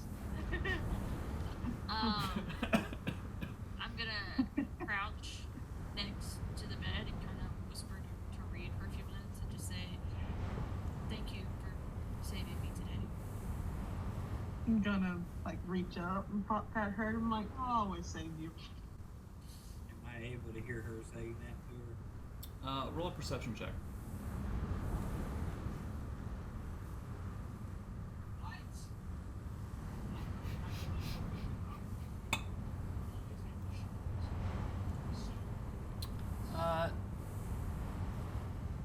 Yeah. Say with a 19, you can hear it. They're not trying to hide it. It's just a quiet conversation. Not to be rude, but you're telling Reed, thank you for saving me. Can I ask what y'all were doing before you ended up on this little peak next to me? Fucking trenches. Yikes. Sounds like y'all had Instead of me in a skeleton's asshole, there was a skeleton in our asshole. Wait. Y'all It's were not fighting literally. something before I found you? Or were you getting kinky? I mean, but still. I'm just gonna like look down at my dirty hands covered in blood and be like, "What do you think?" I think you guys had a heavy battle, all jokes aside. I asked where y'all were, what were you fighting? What was the big battle? Death. What were you fighting? We're fighting death. Yeah. Is there like a water barrel in the thingy? In the cottage? It's a kitchen. Yeah, there's a little cooking area, probably near the door. There's just a basic kind of counter, and beside it is a barrel with water in it. Can I get You also two have a rags? you also have a decanter of endless water. So I mean, Oh, that's right. Yeah. you have all the water you could ever want in your pocket. If there's like 2 rags, I want to get one, like kind of wipe the blood and grime, and I want to take it and hand one to Nim, like maybe not get to bed nasty. Dang. Have a hooer's bath.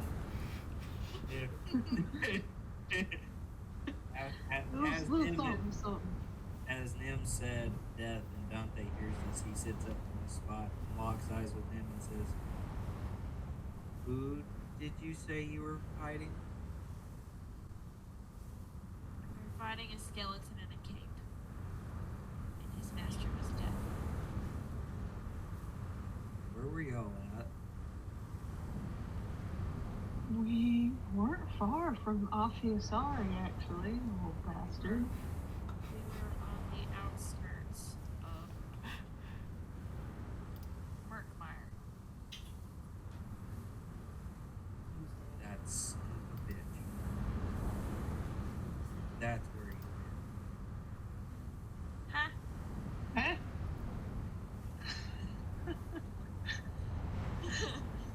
What? Okay. So, I guess we're all gonna be friends now. Because you guys just fought the bastard I spent my whole life finding. I owe him a big fucking revenge. Carvix kind of turns over from where he's laying and he looks.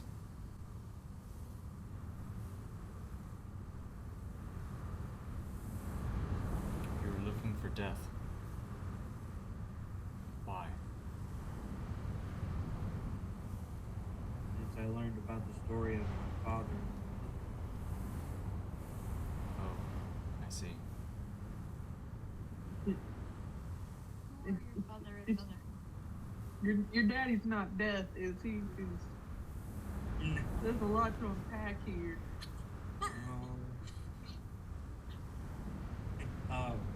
Mr. DM. Mm-hmm. Let's see. Oh, God. So much fun, guys. I'm having so much fun.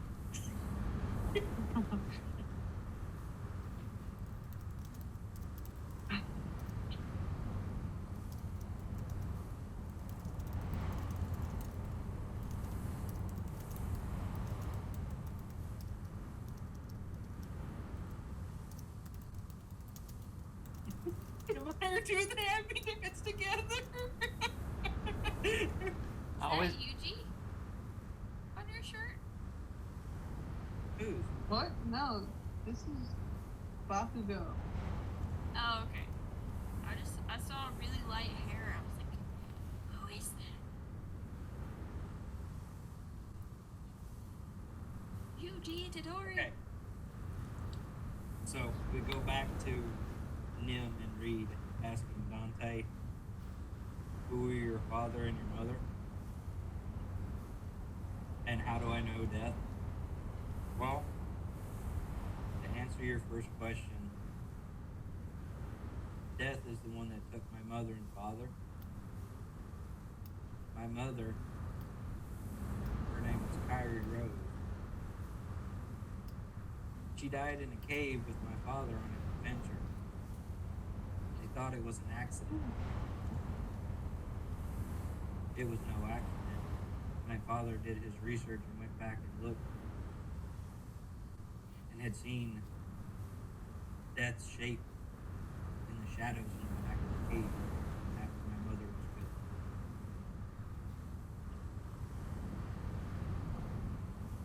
Oh, My father,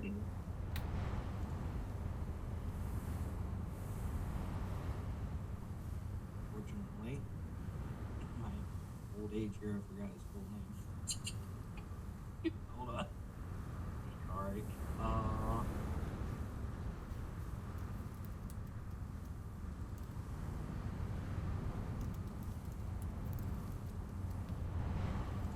Thank you. My father's name was Rurik the Rotten. And he spent his entire life chasing death to get back at him for taking my mother away. In which he chased him to the end of his days. Still never found him.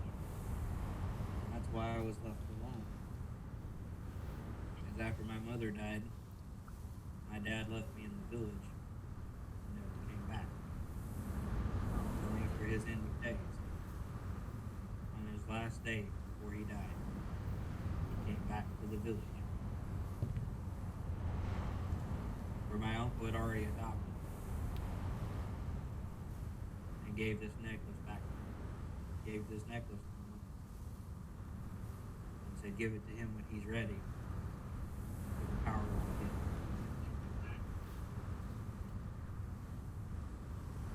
Apparently there's something special about this necklace. Because it was my mother's. You could use it to change into a wolf. Hey, I can do Mother that. died. Yeah. Mother died. Dad took it after she passed away. Did not. Like, you threw that in there. I can do that. Druids, man. That's how they be. I'm getting to that, actually. Hang on to that for just a second, because I hear you say that. My dad took it, and out of his anger and hatred for death, he could use it and change shape into a wolf of my mother's form. But it was a bigger, blacker, darker version. With hatred. Oh. And shadow. The biggest, blackest wolf. The biggest, blackest, baddest wolf. So, Noted. when my uncle gave it to me and told me this story, apparently, according to my father, I can use it to do the same. Now, Reed, you're going to have to show me one day how to use it, because I can't get this son of a bitch to work for me. It has not ever worked for me. I can't get it to work. So it's just a trinket for me.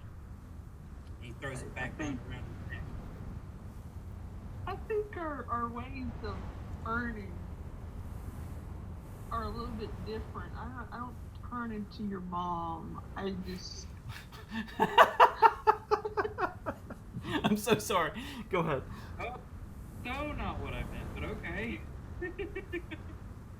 but I can try, I guess. I don't really do a lot of teaching.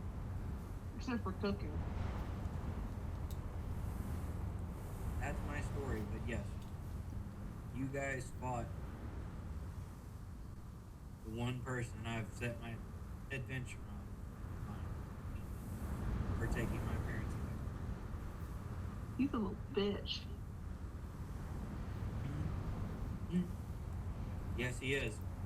And I hope if I ever find him, this raging monkey, I will gladly let you put on his ass for me and my dad's. So, Nim, I've got a bone to pick with him. as he's telling this story, visions begin flashing in your mind of your time in death.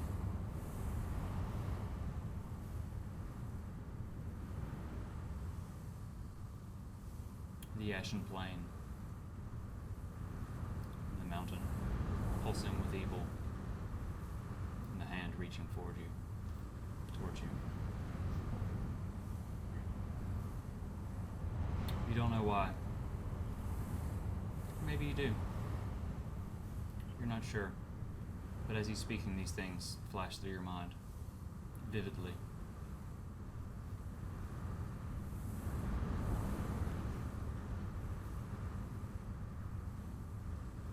You said ashen flame, a pulsing mountain.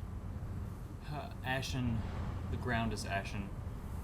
I can Okay. I can send you the text if you'd Yes, like. please. If you'd like to read it.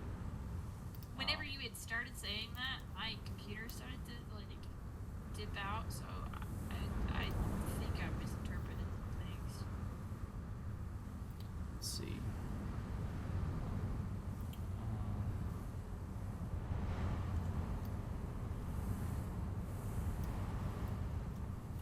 I will send it to you in the whisper. I love sending whispers. I haven't sent so many in so long. This is so much fun. I've been talking for a week on it. It's like I'll get a message from you that says Dungeon Master messaged you. On which one? Okay. Knowing that, I'm waiting to see milked out merge. Just, Milked out That's- merge, milked out NPC. that's meta. You don't know who Mert is.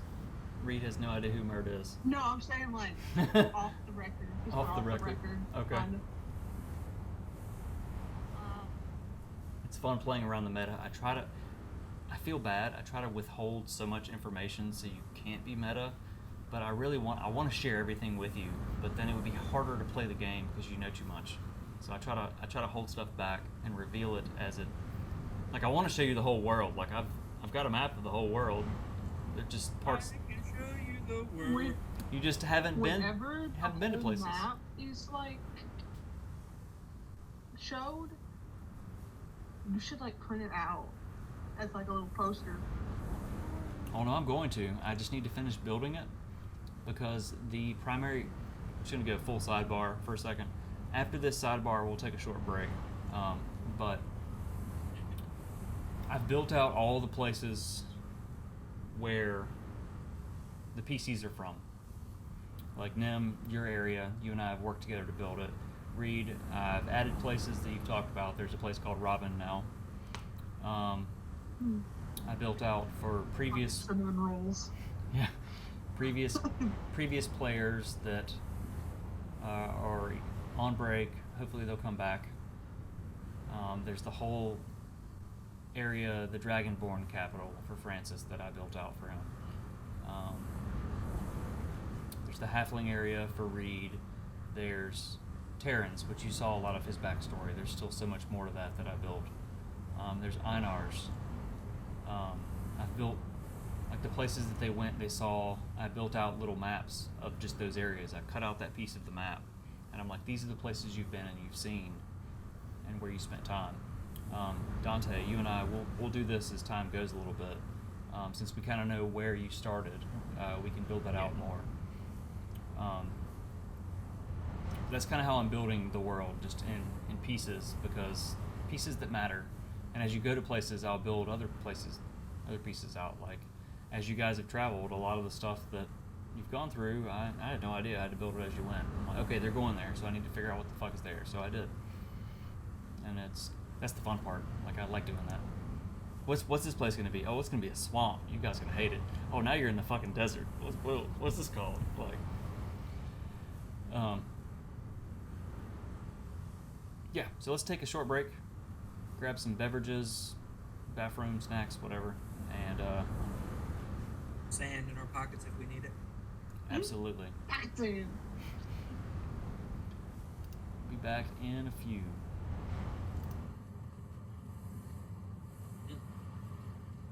Hey, Bug. What's up? Today's February 2nd. One whole month.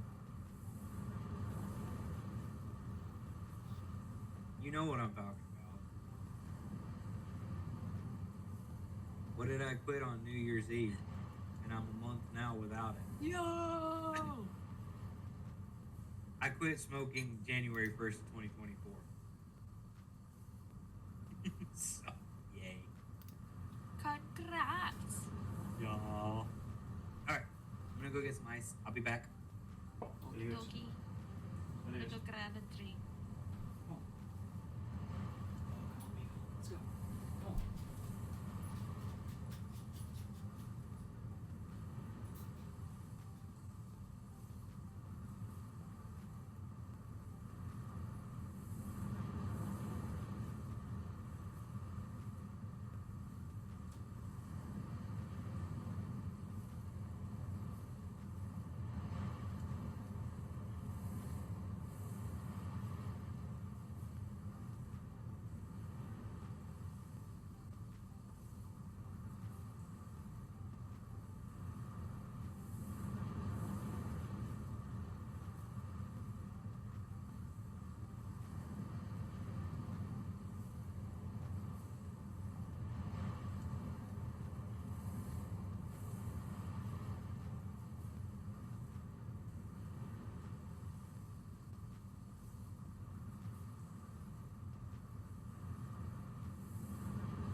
Guess who's back? Back Back again. I was making sure I was visible. If I didn't say anything and you reacted, I knew that you could see me. You can hear me, right? Yes. Cool.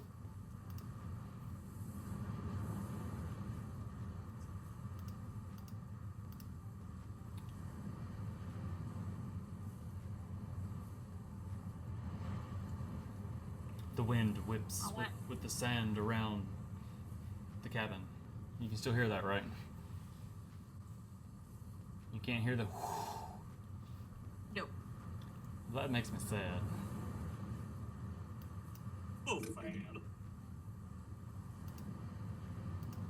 I got hey. Hey, LaBelle, you got a pick for me. Hey, LaBelle. You. Left or right? What is Left. that? Right. What Eat is up. left? We got Heaven Hill Kentucky whiskey, Tito's vodka. Nah, get Tito's. Tito's. You've been drinking. Tito's. You've been Fuck drinking. Heaven Hill. You've been drinking vodka. Stick with vodka. Okay, fair enough. That's the smart. I mean, that's the way that I go. Yes. I couldn't pick because I didn't have any more of the berry limeade one. I didn't have any better with it. But then I had this sitting there. I had a pineapple. I was like, not really feeling pineapple tonight. I'm gonna Actually, go hit the limeade cabin. what got me fucked up on Halloween. Oh no, I feel so good. I give you a good story. My boss actually got me this last year for Christmas. He bought me the whole Tito's bottle. Well, actually, he bought it for a customer and they never came to pick it up. But he's like, here you go, have Merry Christmas. I was like, over. Very nice. And then that man has given me like 5 bottles, 2 bottles of vodka. He takes care of me. Best I got. Got some Avon steak sauce. It's a hard pass. Wait, you It's a have time out. hard pass for me. Avon steak sauce in your bedroom? I do not want to know what to take your dipping in that. The special sauce. I just. Wait, they finally bottled the special sauce? I knew it. Oh, copyright infringement. I put my idea first. Can you guys not hear the sandy wind? I can now. You can now? Okay. I had to flip some stuff. I want to make sure I've got everything right. I'm juggling a lot of stuff. Like I have one scene that's over here that's recording, that's catching everyone and the audio and the shit that I've got up on the screen. And then I've got the stuff that you guys can see, which is me, and then the thing I'm sharing, where I can do the little stuff with these things. For the next session, I'll have my headphones where I can hear it. They're not perfect tonight. My headphones always die like halfway through this, so I've started going just out loud because it's easier. Reminds me, how much battery do I have left? Okay, I got like. Battery dies on computer. Oh no! See me like. By the way, AirPods, 2 laptops in the room. by the way, Get Dante getting hot. Down boy. Dante's in Inferno. is Dante's. Aaron okay? Huh? Is Aaron okay?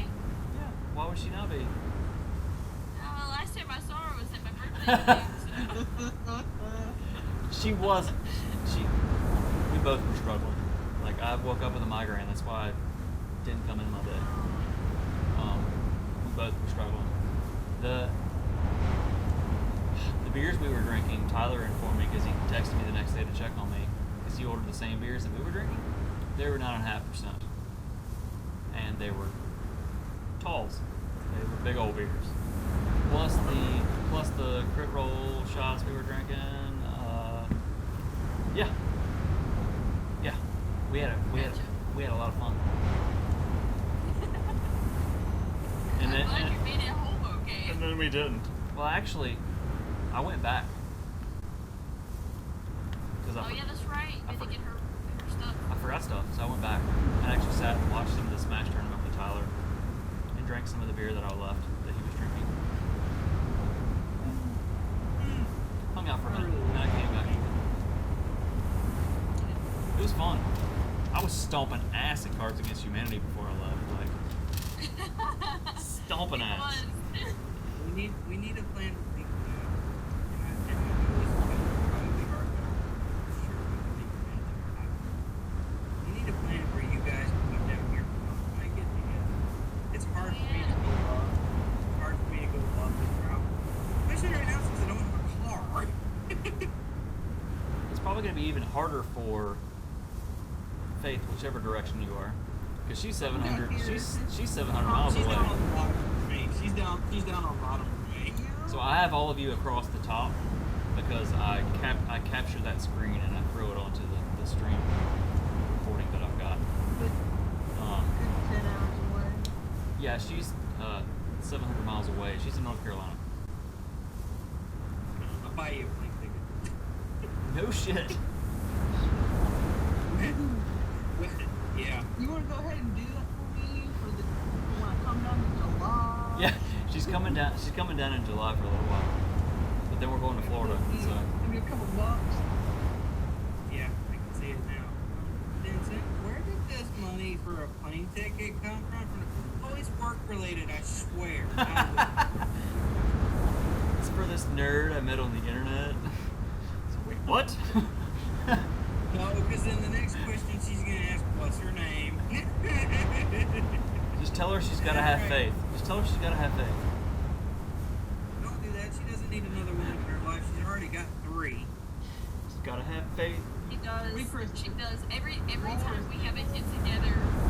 All of the female friends, all the guy friends that I have, all their wives want my wife. All 3 of them have said, we want your wife. Am I exaggerating? No. Literally the last time, like, during the New Year's thing, like, everybody that came over was hitting on Beverly so much. Another thing about it is she's open to what she used to be a quiet person. But then she married me and I fixed that. Huh. And, I wonder how that happened. No. Awkward hand gestures. But, yeah, she opened up more friends that she's been like interacting with more and more of my friends. And the guy friends that come over and bring their wives because my wife was here and then all of them friends become best friends. And it's like, my friends only want me for my wife now because every one of them said if we got a divorce, they'd all stay friends with her, but me, I'd get kicked with her. That happens. Even my own sister told me that. Seriously. All right, are you guys ready? If ever possible, you guys are always more than welcome. I have get-togethers like 3 or 4 times a year. They are really good. Where are you, actually? I'm in Butler, Alabama. 2 hours south of We're close to Denver. You're in Alabama. All right. It's right across the It's state right line. on the state line of Mississippi and Alabama. Like 20, 30 minutes away from the state line, so 45 minutes away from Meridian. Okay. Word. I wasn't sure exactly where you were. I know we talked about it before, but I couldn't remember. Yeah. It's a small little tiny town. Not that. I know all about those. No, that's good. All about those. Okay. But no, I do a lot of get-togethers and stuff. Halloween's the most fun. And we're keeping the New Year. We're doing one in March. We're doing a spring break one. That's the weekend of Donald's birthday, isn't it?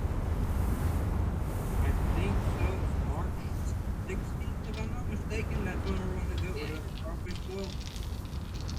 Yeah, March 16th. I did that for his birthday and oh, that's why he wanted me to do it.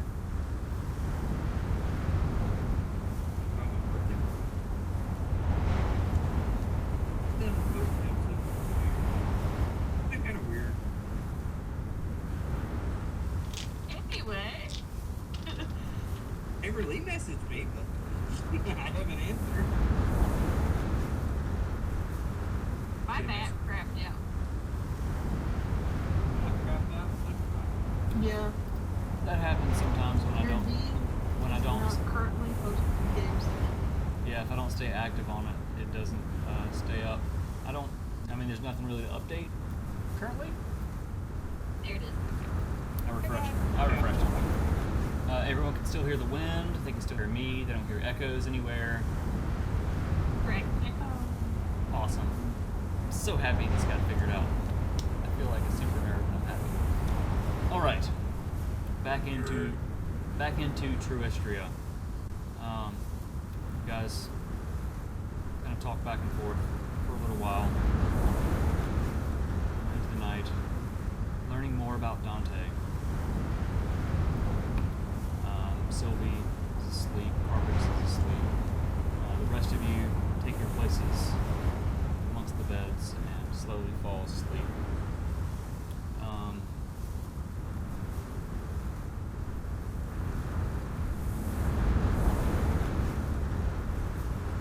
Nim. I feel like I pick on you, but it really is just you've been through you've got the one that drives it. So as the conversation dies off and you think over what's been talked about and what's happened over, it's probably been less than no more than 2 hours since you fucking died. Came back and you were who knows how far away. And now you're in this new place with this new person. You're learning these new things that somehow tie to the things that you're seeing and seeing, and the thoughts flash through your mind as you kind of toss fitfully. But finally, sleep takes you. As your eyes close, the familiar voices dance again around your ears.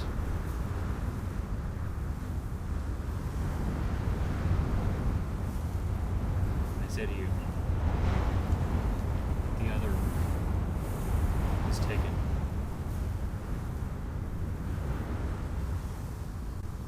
It will be all the more difficult to find and claim. It moves. You are now closer to it. It's guarded. Very cautiously.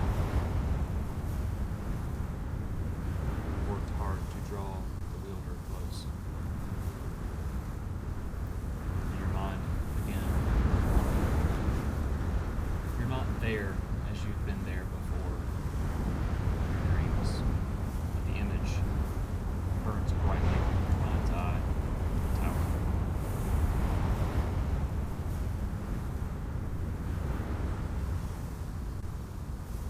The rest of you sleep soundly for the night.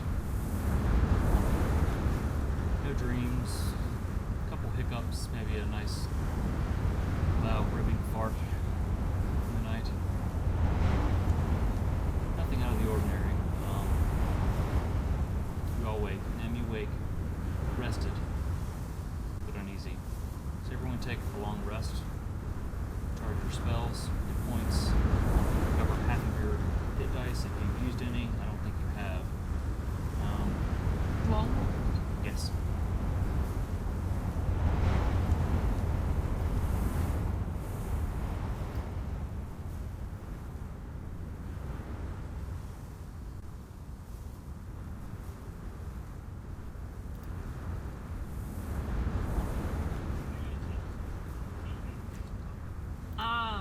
As soon as I wake up, I am going to use 3 sorcery points to use Bastion of Law on myself. Oh shit, what'd I do? As an action, you can spend 1 to 5 sorcery points to create a magical ward around yourself or another creature. Okay. Lasting until you finish a long rest or until you use this feature, it can word is represented by a number d8 equal to the number of sorcery points spent to create it.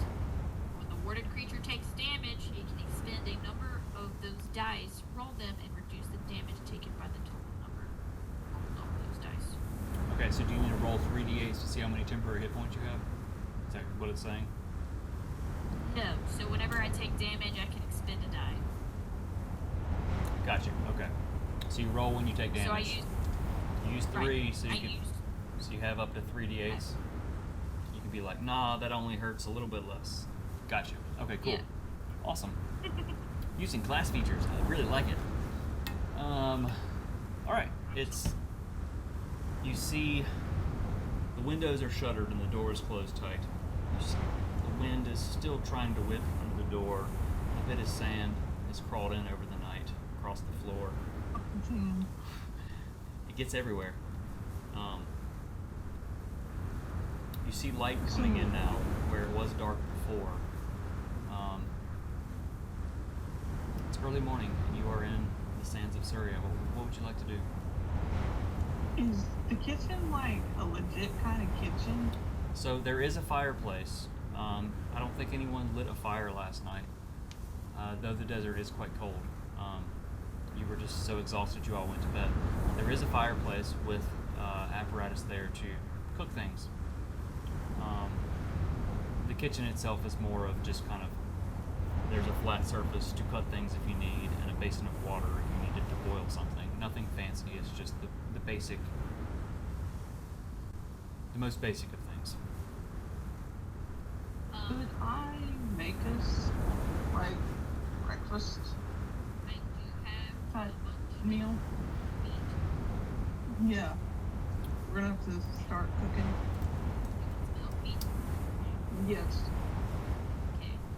Alright, I'm gonna take out enough elk meat for all of us. So Since one, I have 10 pounds of it. I think it's in chunks. I think you had. Let me look at your sheet and see how that's in there. It just says elk meat. And it's got 10 next to it. Oh, I typed the wrong damn thing. Just a moment.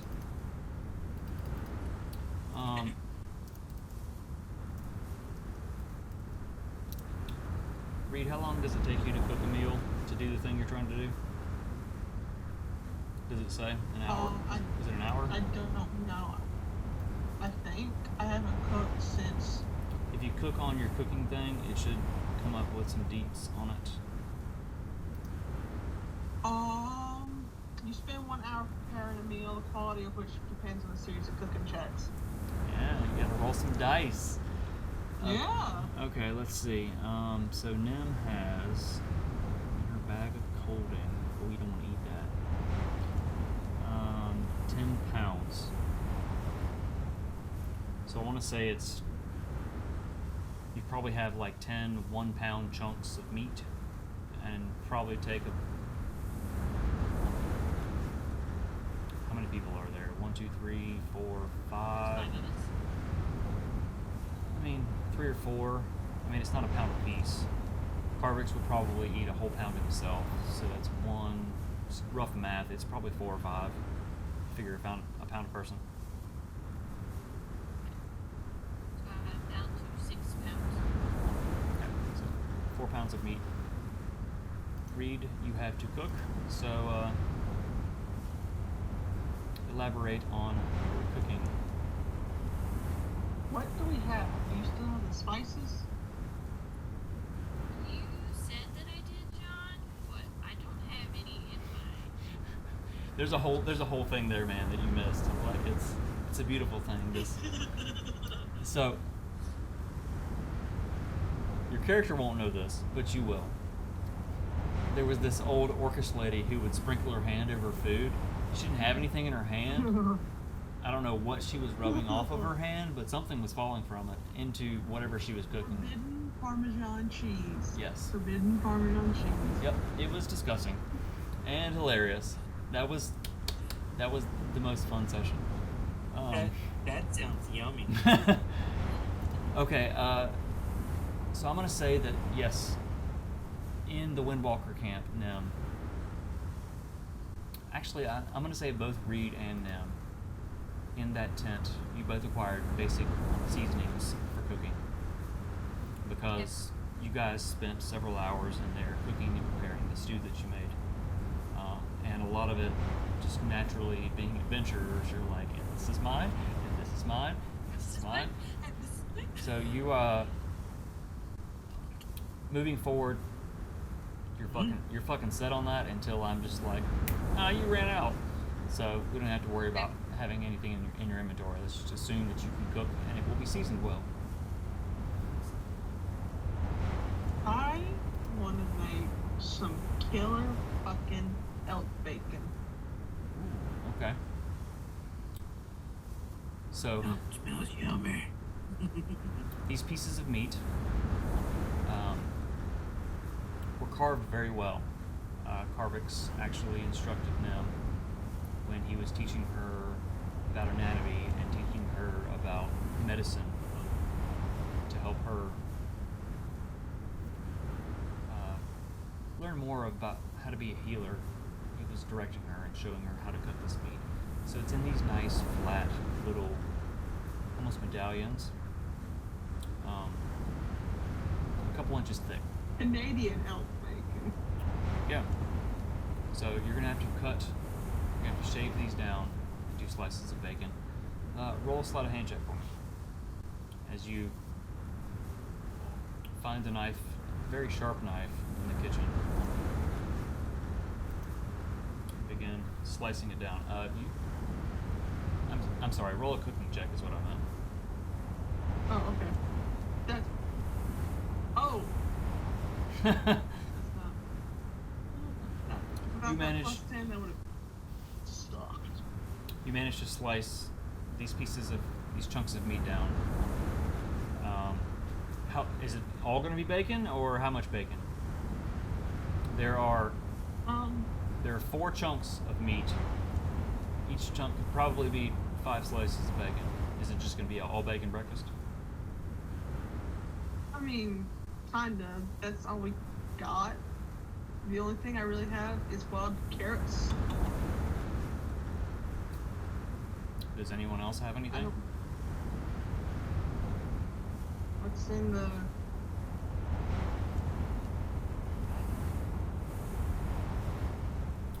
You have rations, which are vague, so they could be something. Does Reed, do you ask that out loud? Anybody got anything else? Yeah. And I What said, y'all "Well, got? I got some rations in my bag here. I don't know if it's mud. So as Dante reaches into his bag, he pulls out, he's got a couple potatoes, and just an odd pepper. I'm not sure what kind of pepper it is. It doesn't look nefarious in any way, but he's got a pepper and a couple potatoes. Does he have, like, bread? Biscuit? Maybe? All I got's a potato and a wheel pepper. Make bacon and hash browns. All right. And maybe enough bacon to... Are you making tater tot Feed? casserole? Hell no. Him just got hungry on Sunday. No, there's a story there. This is terrible.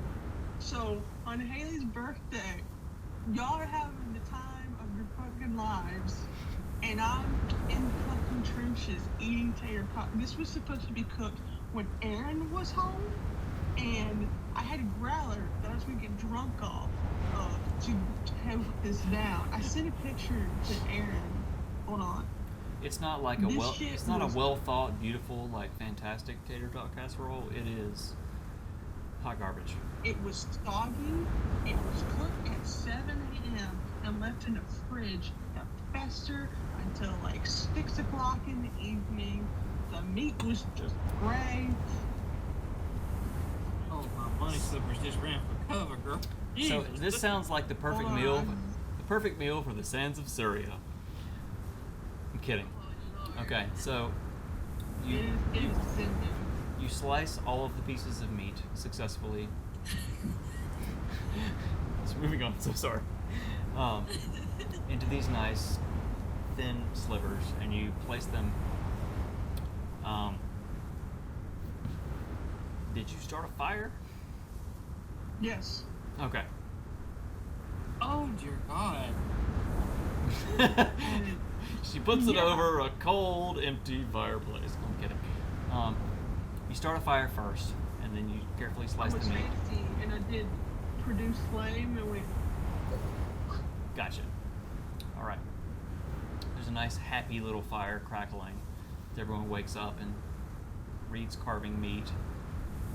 You hand over the potatoes and the odd pepper. You place the meat over the flames and begin carving the potatoes. Roll another cooking check for me. See if you can pull an Aaron while cutting potatoes. Oh my God. I'm just. Solid. Some of them are a little chunky, but I mean, you're making hash browns, so it doesn't really matter. You manage to cut all the potatoes up, and you find random cast iron that you stick in the fire with the potatoes on it, and they begin sizzling. The meat has begun sizzling. The fat from the meat is now dripping on the potatoes, the way that you've stuck it in the fireplace, just adding just all that amazing flavor to it. You got the pepper. You look at it. Unsure of it. It's orange. Which to you is odd. Huh, okay. You begin slicing the pepper to add to the potatoes. Roll another cooking check.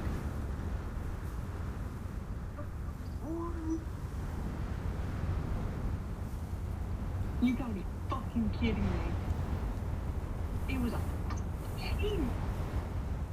Is that with the plus 10? Yes. So you roll a 4, a 6, and another 4? Yeah, it was edging the 14, and then it swung against the wall, and it went to the 4. Just edging that shit?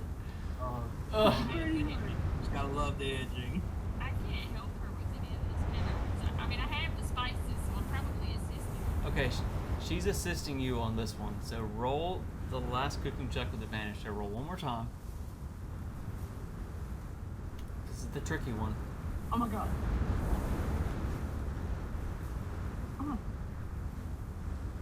Is that a 2? I'm gonna shoot up a Walmart. With the Walmart. So hopefully the 45-minute drive will calm you down. Please don't.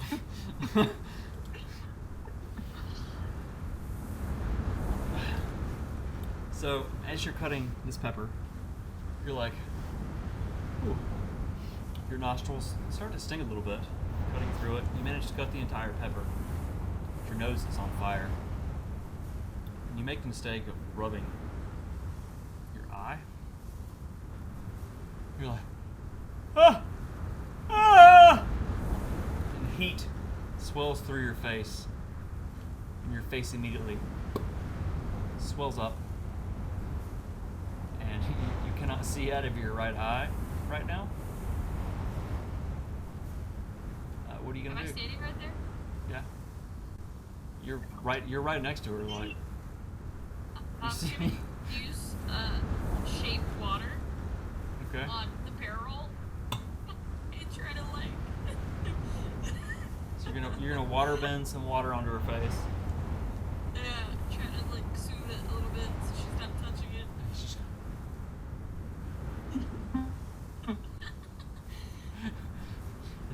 As the cool, I mean it's room temperature, but it's cool compared to the heat of her face. It calms it down, but it's still swollen for now. And at this point, Carvix walks over and he kind of looks at it. He kind of giggles at you.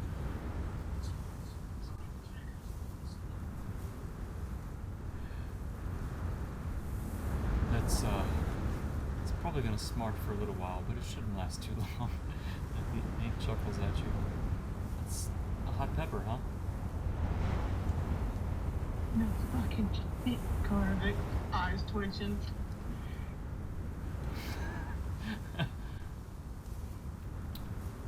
Okay. So a 14, a 16, and a 14.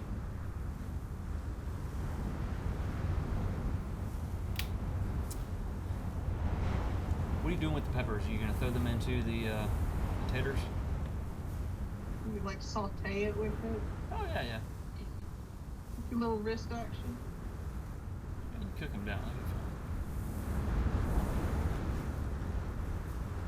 I mean, you have other stuff in your satchel. Your, what's it called? Herbology thing. You could potentially add to it. I mean, I got. You have so much shit in your inventory. Oh my god.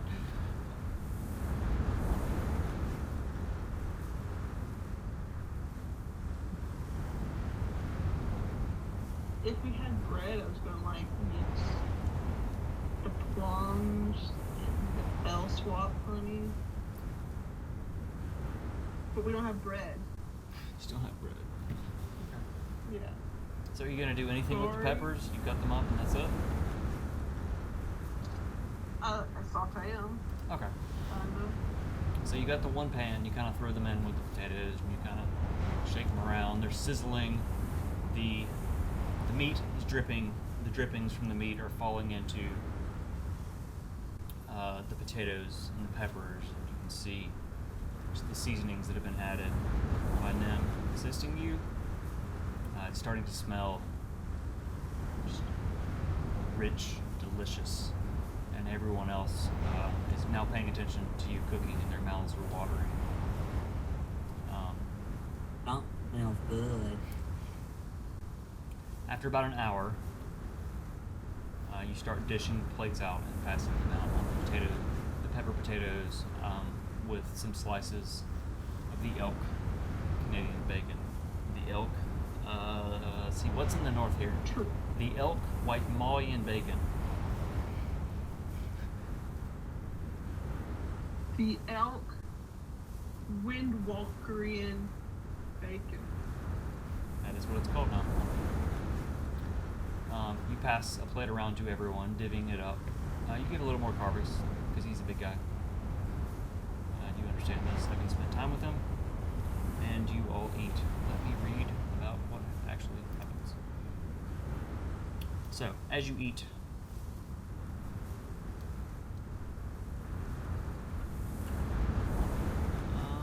with what you were cooking with, difficulty of which is set by the DM. That's me. You and up to 3 other people can consume the meal. So everyone can eat, but who would you like to benefit from this? Nim, Carvix, and Dante? Yes. I mean, there's one person you're going to have to exclude. You're going to exclude Sylvie? Yeah. She's still going Why to is eat. She's still going to eat. Yeah. She's just not going to like it. Okay. I'm going to say... Fight in the sanctuary cabin. So I'm going to say you succeeded on all of this.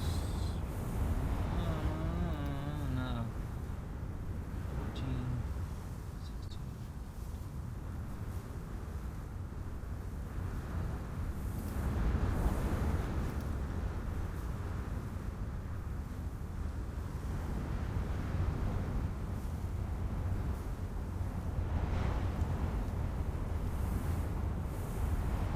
So I gotta reread this thing that I created because I totally fucking forgot all about it. Agree. So Dante and Nim, as you eat this, taking bites of this just juicy, delicious meat, and these potatoes that are just, don't make faces, that is not wrong. You sticking my meat in your mouth? Juicy meat? These deliciously crispy potatoes, just, you can taste that they were fried in the fat of boardwalkery and bacon, and that the extra added heat from the pepper is noted, and it somehow brings all the flavors together, and it just all is just a fucking symphony in your mouth. Each of you gain. Actually, Reed, you also gain this because you also ate it. Each of you gain 20 temporary hit points.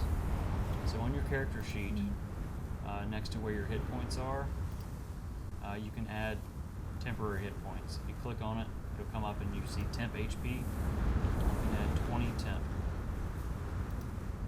Sweet man. That's an amazing boon.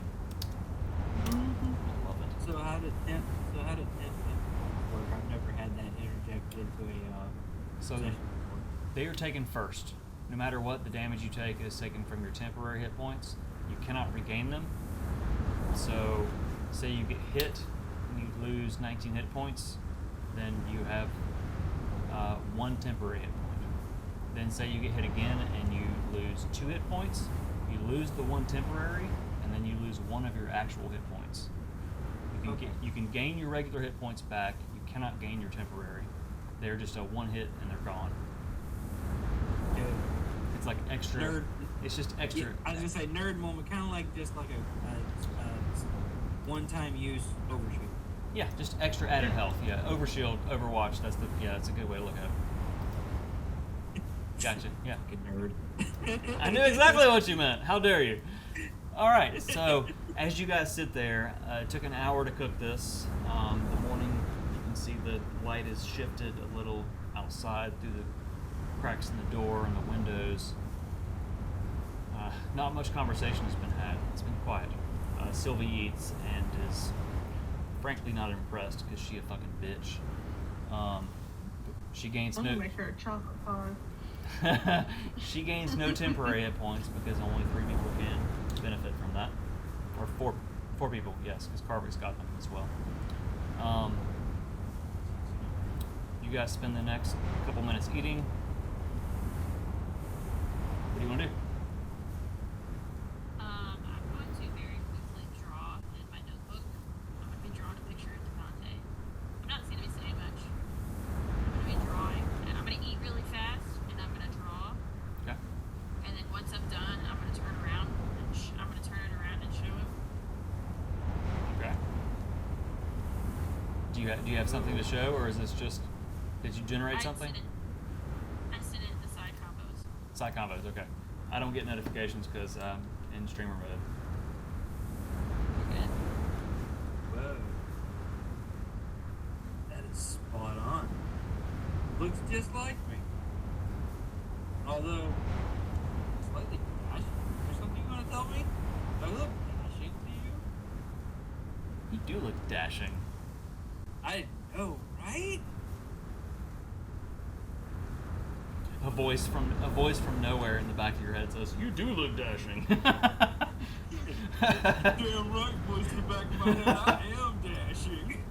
DM is speaking directly to characters. I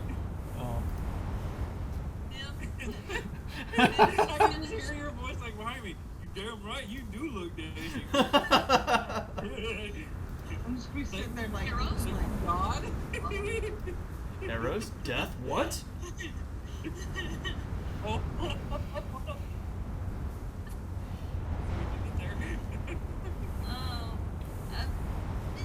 she's gonna giggle a little bit. And she's like, I just like to draw. Well, you did a very, very good job. It looked very well done. Carvix, having cleaned his plate, kind of looks over at it. He nods his head. He's like, "You've gotten much better. I'm impressed."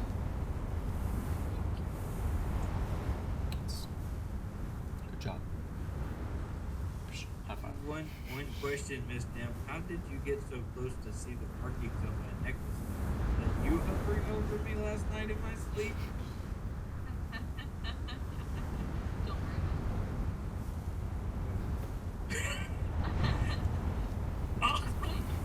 No.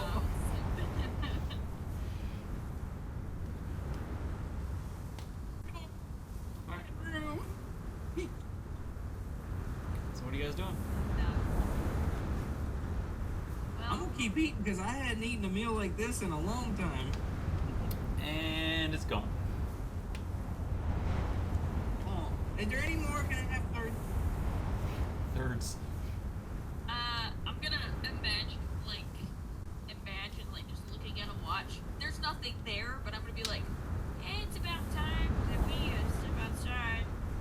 Don't want to get thrown down in the sand, so it's about time we step outside. Did anybody else notice she just looked at her arm like she was looking for time? What do So you mean? as- There's a watch right there. So as she looks at The her hell was arm, in y'all's meat? so as she looks at her arm, she actually casts thaumaturgy, and a watch does appear there with a clock that shows the accurate time. You just can't see it. I'm gonna take y'all's word for it, but that's a little creepy. Okay, so, yep, I'll follow you. Nim, Reed, or and I can't find the other character's name because the map. Carvix. Carvix. Thank you. Carvix Are and you Silver. guys still good with me going with you? Carvix leans forward and he's kind of like, I thought you were going to lead the way. Yeah. I mean, I'm in. Are you guys in? Yeah. Yeah. All right. So Well, let's get going. Sylvia's kind of like,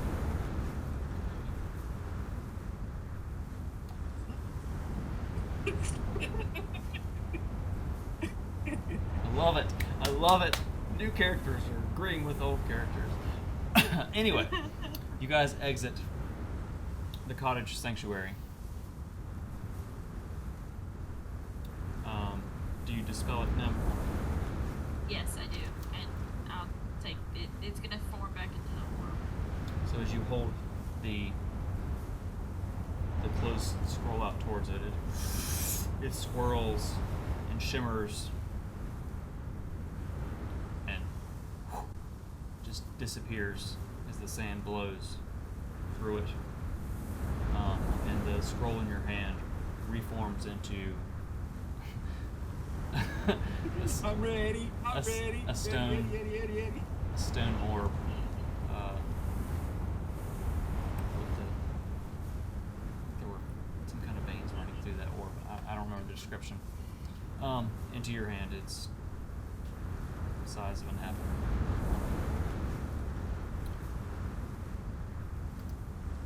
Alright. You're all exposed to the daylight desert. I'm gonna take my cloak and I'm gonna put the hood up and I'm gonna take a little bit of it and just like cover my nose and face. Alright. Or my nose and mouth. And I'm gonna pull up the hood on my cloak as well, and just kind of like pull it a little over my eyes, and just kind of mumble, "Y'all, I forgot to tell you, I hate the daylight." I'll also pull the hood of my cloak up. Carvix reaches back and he doesn't have a hood. He's just like, Oh, We have extra clothes, don't we? Because we got winter clothes and white ball. winter clothes in the daylight desert? I'm sorry. Well, like, I I'm. mean, we gotta- What? We got like extra cloaks and stuff, don't we? I know that the Baron Aurelius, he gave you winter clothes because it was cold. He didn't give you any regular clothing. got a bedroll you can throw over your head, man.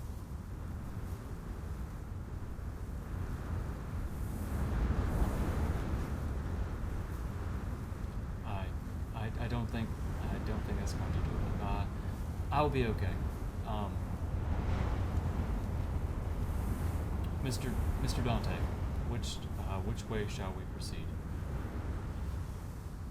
Well, when I fell upon y'all last night, I was going west. West it is.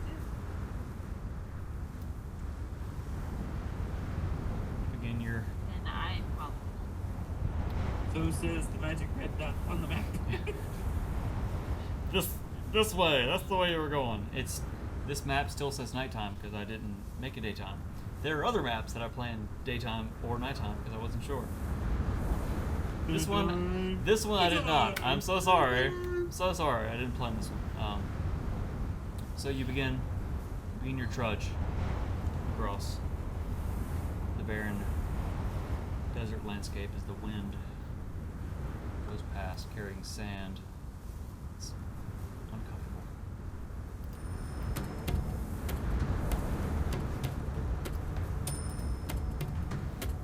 You walk, the sun is just beating down, it's climbing in front of you,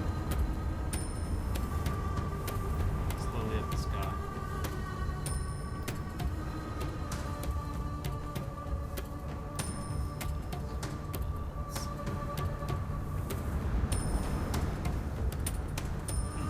Daytime.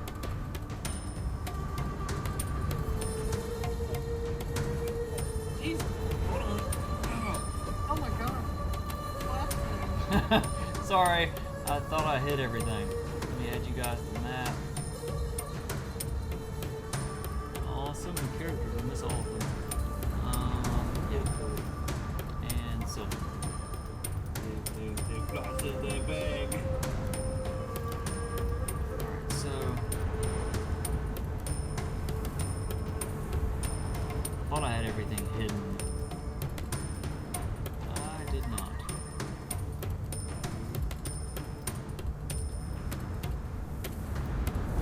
After a while, Nim, roll an intelligence check.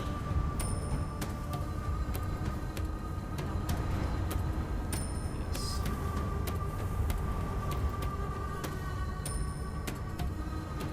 Ooh.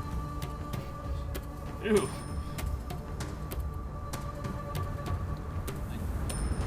look around. You look around.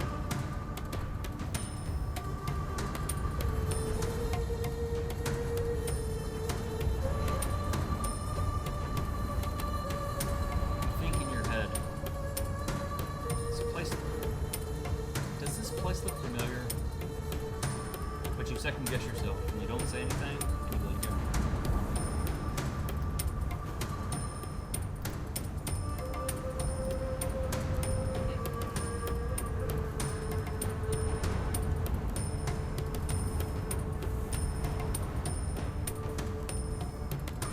Standing here? Are you walking? Keep walking. So, as you come around, there's a very large dune in front of you. As you walk around it, you see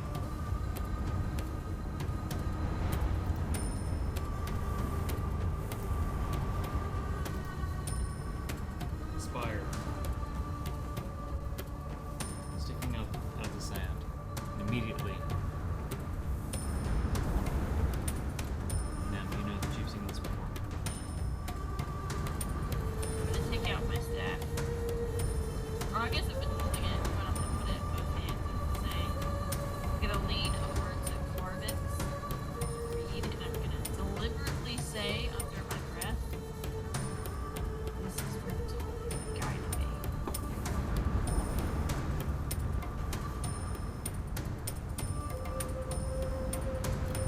Read, what do you say?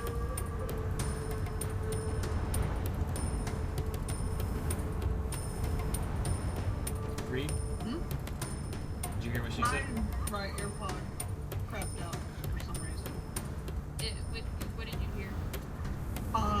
This is where the tome has been leading us.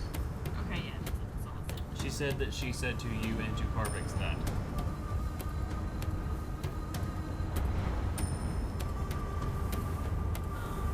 I'm gonna say, according to them, that it is very guarded. I'm the same guardian. Guardian with the same. Reed, make a performance check. Trying to be funny. Come on. Better than God. If you get Calm this, down.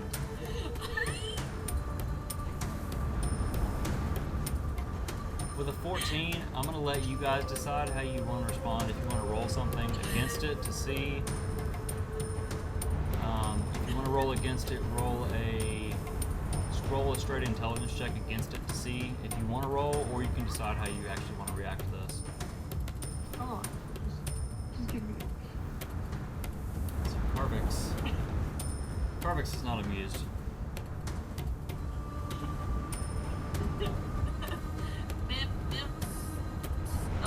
Like, snickers a little bit.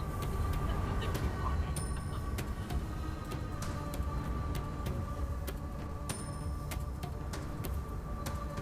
Dante kind of just looks at Reed and be like, "That joke's my stick and hurt better."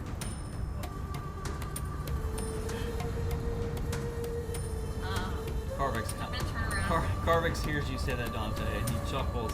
He chuckles at that, and he's like, "I think the two of you are probably going to get along." Joe looks like it. Sylvie's not amused. She's scowling. Fuck you, Sylvie. The deepest of frowns. I'm gonna turn to Sylvie. Just, I'm annoyed, and I'm gonna turn around and be like, I understand that it has been hard. And I understand that this may not be quite your thing, but what is your problem?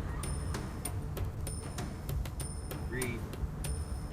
I'm gonna like pat around for my stuff. I'm like, I can't find my quarter stuff. Dante looks at Reed. Reed. Is it lodged up her ass? Dante looks at Reed. Reed. Is Sylvie a really righteous bitch, or is she always that grumpy? I think she's just always that grumpy. I don't think you'll see her smile once. I don't even think she has anything in her life to smile about.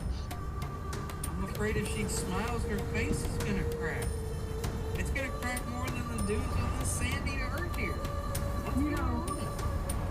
we're on this entire mission chasing phones. I'm afraid if she smiles, that our mission is what? Fruitless? Then the whole world would combust.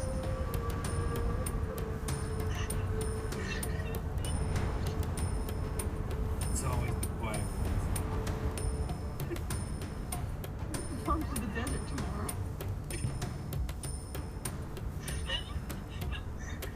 ones. See this shit coming.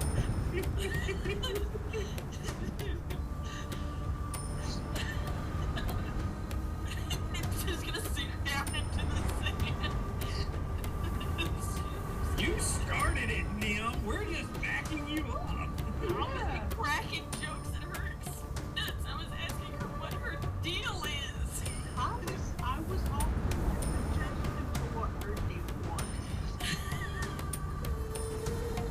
I ain't Just been that- around long enough. I don't give a fuck. Good.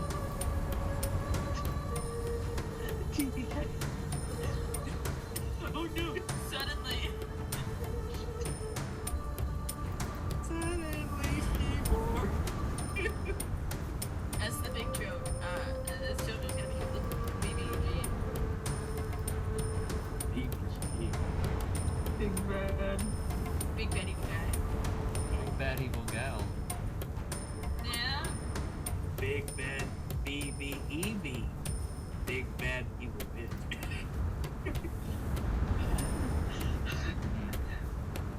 Dante and Reed just die right there. Make new characters. So you guys have been walking across the sand. Dante and Reed closer. Carvix over here, and Sylvie following behind.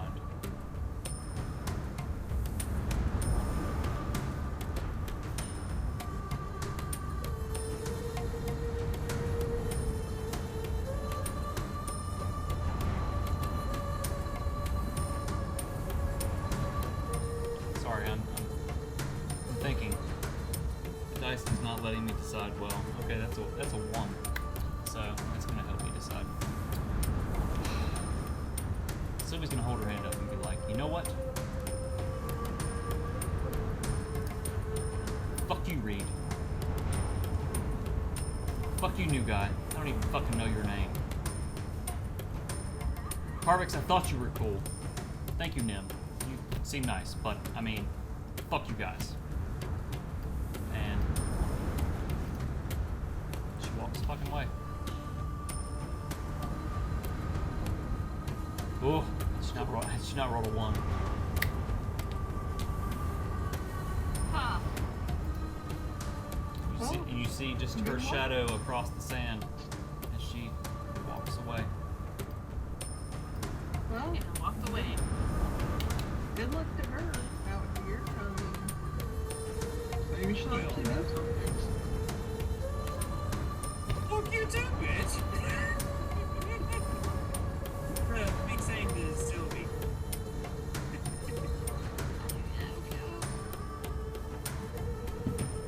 Alright. Okay. As you say that, she stops.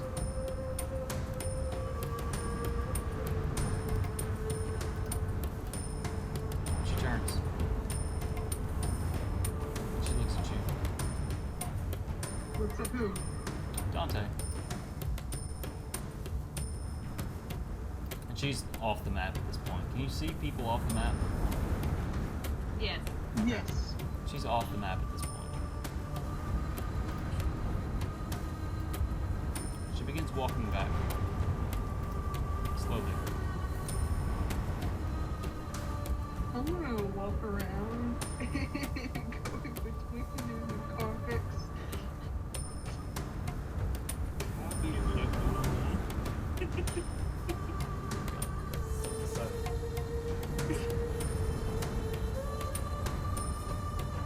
Top progression.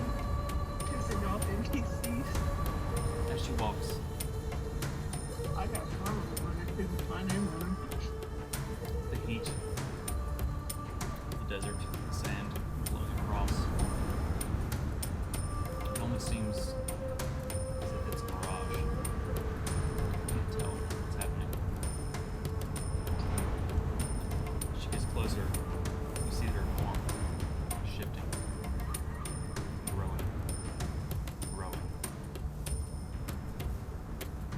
And all that you can tell, the shimmering heat in the sand, is that it's green.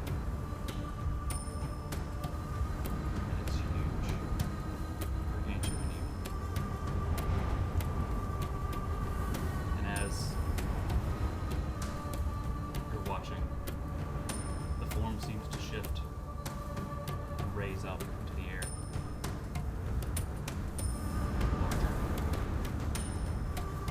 You hear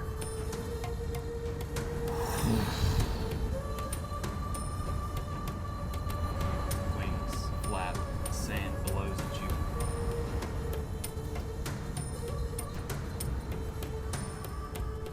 As her form shifts. Hey, I think it's time to get in the tower.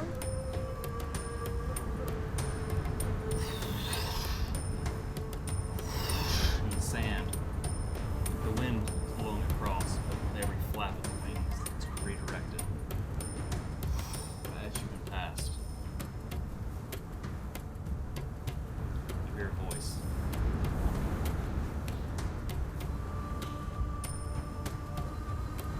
Tiny halfling. You.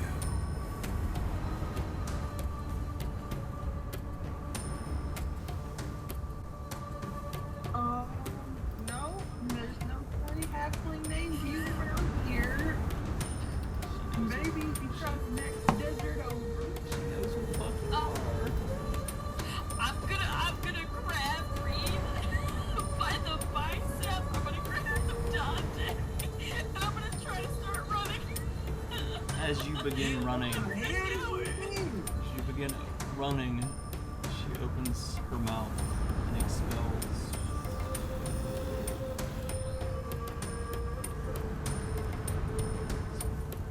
poisonous gas just rolling across the plains. Get everyone to make a Constitution saving throw.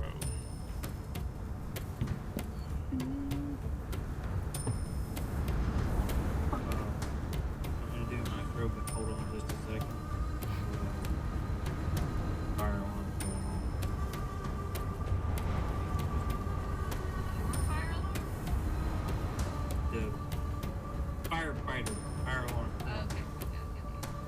I didn't plan this, guys. You guys talk too much shit.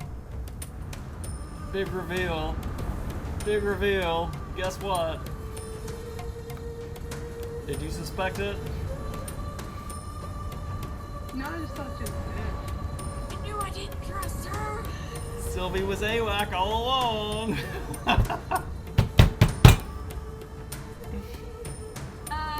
Is everything on fire? Are you good? Yeah, it was just a car wreck on the way out of town. Okay. I'm not on record duty. I'm on brush fire duty. Alright, let's see if Carvix makes the Constitution saving throw. He fucking better. He does not. You in convicts for lifers. Alright, let's see how hard everyone dies.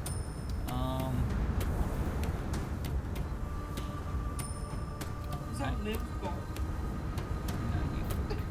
She was the nicest one! You hear, she was the nicest one. Okay, it was Reed's fault. I just asked the question. I don't have that many dice. 1, 2, 3, 4, 5. I'll just roll these a lot of times. And then let's just like So, did anyone roll over an 18? No. Okay, then everyone fails. That's full damage. I'm gonna have to nerf this. I think everyone might be dead. It's like literally TPK. Let's see. Let's see how I roll. Write this down. He's gonna roll it for 70 damage. I'm gonna have 2 left.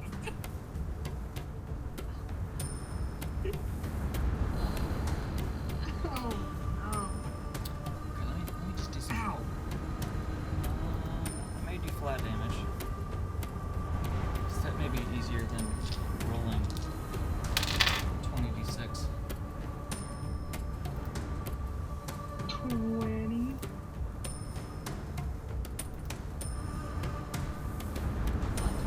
What? What was that? Let's see, let me refresh. You guys all clicked the long rest button, right? Yep. Dante? Yeah. Alright. And Carvix is good. You've all got an extra 20 hit points. That's fantastic. May actually, the fucking cooking may have actually be what saves you.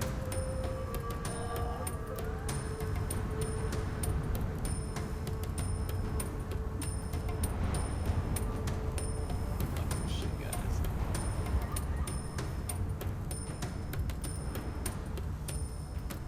Father, So it's just the 4 of you. Carvix. I gotta get rid of Sylvie because she is no longer Sylvie. She is now AWAC. Dante, Reed, and where the fuck? Okay, Carvix. Okay. As I'm missing. Oh, that's what I'm missing. As this roiling, just bellowing green gas rolls across the dunes past you. Each of you take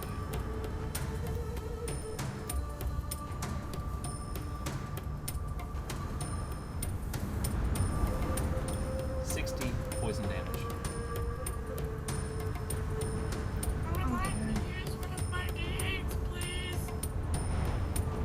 Okay, if you would like to reduce the damage, go for it. You all also have your 20 extra 10 hit points. So Wait. Do I still have this? yeah. Are you gonna use what is it called? Absorb elements? No. No. No, I think I put that up because I never used it. It's a baller Now I spell. do. Baller spell. Yep. Can I rage? Would rage? Like, eat it? You wouldn't have had time. No. That's a bonus action. This is all you have is a reaction. I think Nim's thing is a reaction, correct? Yeah. Okay. If you don't have a reaction that can do anything for this, poison. I got an opportunity though. The poison rolls across all of you, and you suffer 60 points poison damage. 20.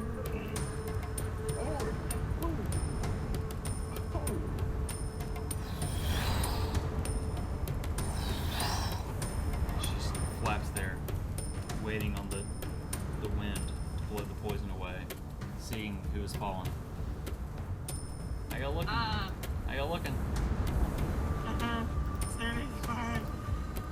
33. I'm gonna turn to Reed and I'm like, I have dimension door. Who do I dimension door?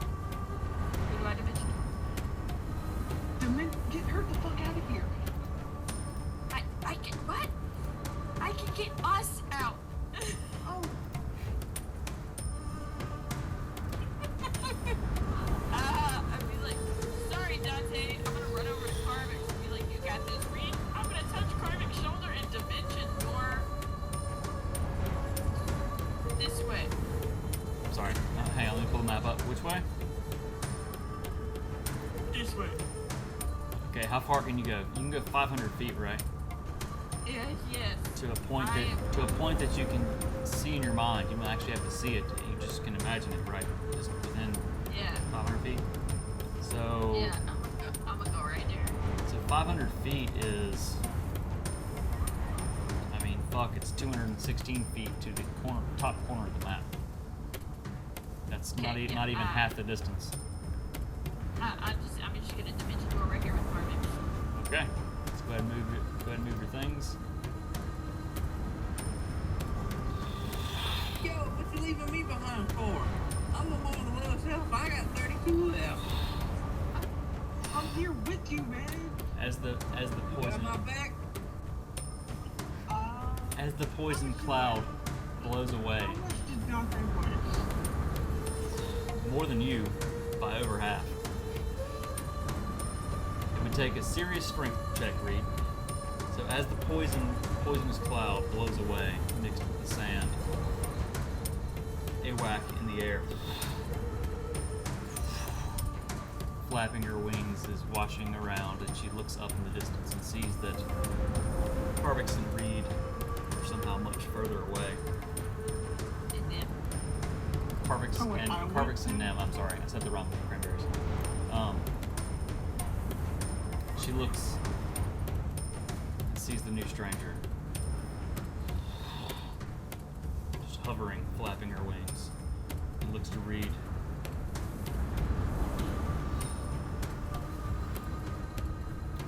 I need everyone to roll initiative. Let me make this. I did not plan for this. You guys were a shithead to the NPC. When are we not a shithead to the NPC? I mean, you haven't been for a couple sessions, but then you were. And then it mattered.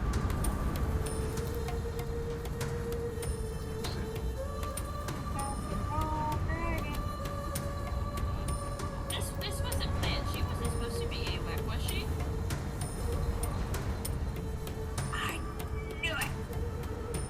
She was AWAC all She was AWAC all along.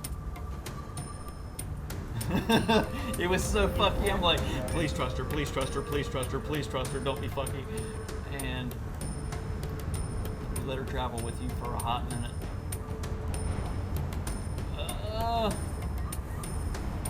I'll tell you in a minute. So her name is AWAC, A-W-A-C-K. AWAK, like a chopper.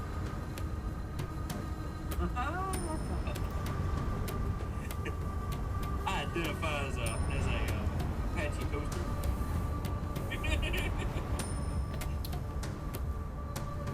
Thanks for the inspiration, Golden family. Right? Okay,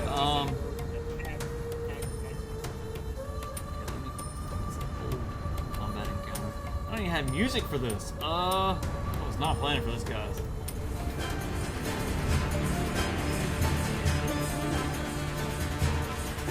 Okay.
Okay, let's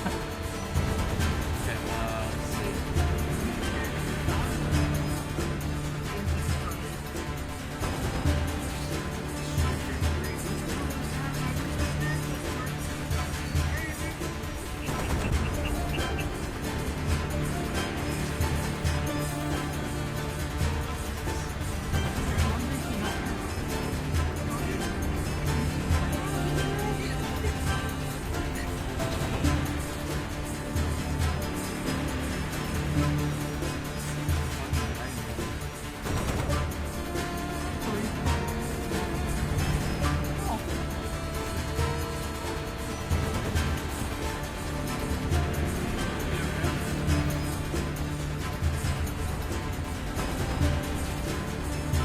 Fucking dead, y'all. Fucking dead. It's like Alright.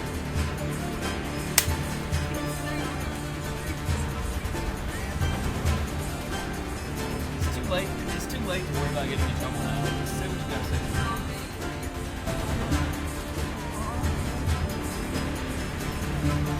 I plan on waiting for this for a hot minute, and I'm so excited it's happening. Alright.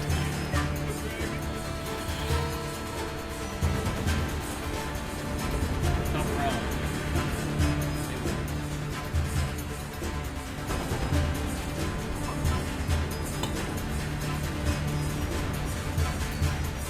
Get rid of that silly statue. I don't need that anymore. Let's see.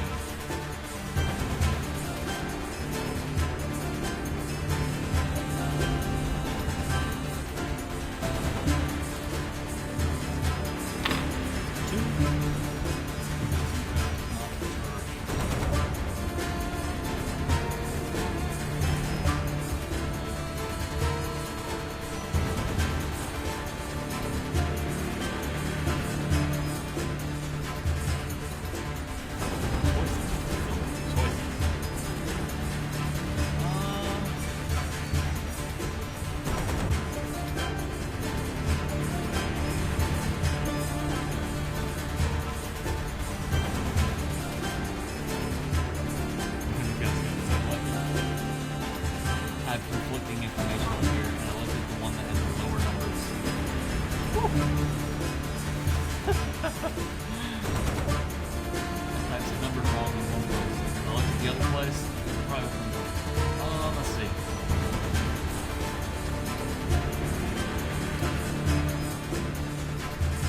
She's been telling me.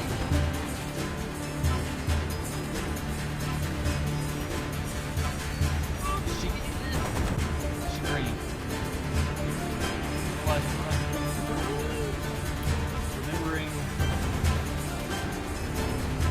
Remembering what you tried to learn. That I feel like Jim would have a fascination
hydro, but some hydro.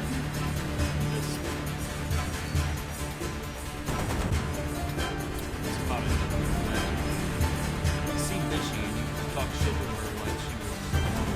Now this gigantic dragon threatening. You are now frightened, which means you cannot move towards her. The only action you can take on your turn is to dash, which means you double your movement. So your 30 will now become 60, and it can only be away from her. Once you do that, you can make another save, roll a wisdom saving throw again, and if you beat it, you're no longer frightened. If you're still frightened, you continue to do that until you're done.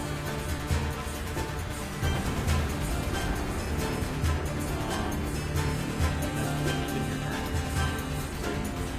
So after your turn, run away, make the save again. And that lasts for 10 turns, 1 minute.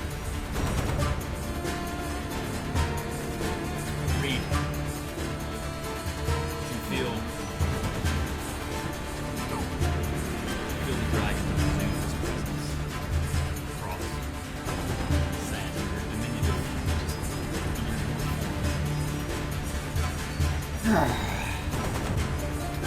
Just flex through it, passes across you. You grimace back at the dragon. And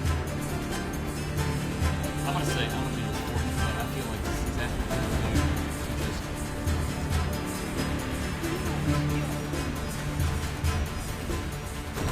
fuck you. You're not afraid. Okay, that is just the beginning. It then makes 3 attacks. So, let's see. 10 feet. Say you use triangles.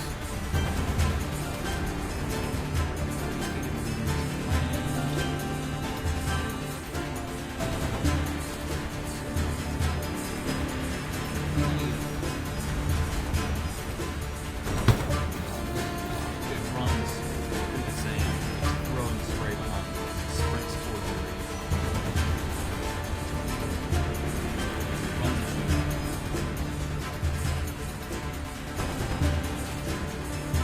First, bites at you. Swings.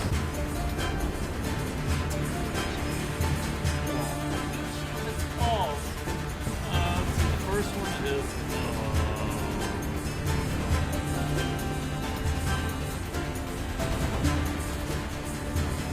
33.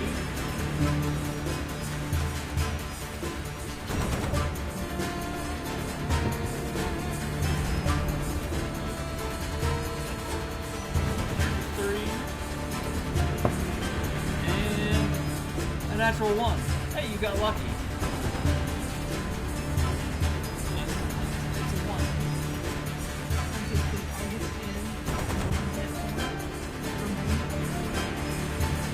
So it bites at you.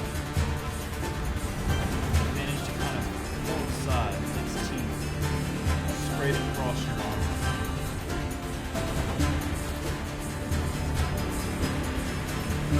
You suffer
quiet.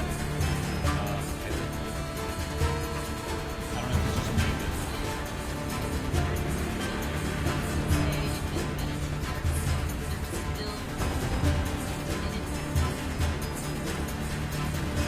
I know that AC is a little different when it comes to AC is different from DC sometimes. Meter beat when it comes to is important.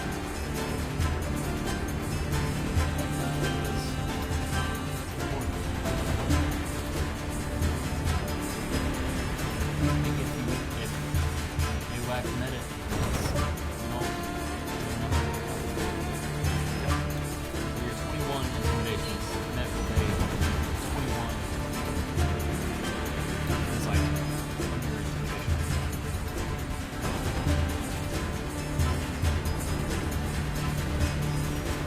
Actually, no, wait. It's got a plus 10 on the inside, so that's a 28 against your 21. Never mind. Sorry about that question. I overlooked the skills category of this Gargantuan Dragon.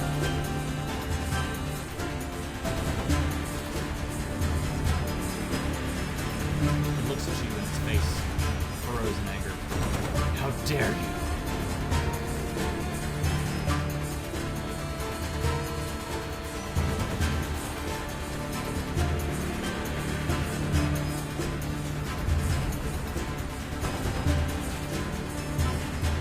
She bears her teeth at you. That's the end of her turn. Dante, what's up?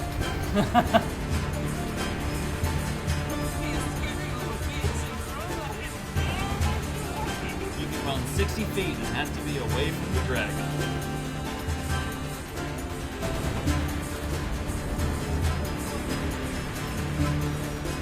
Yeah, let's see. There's a roller.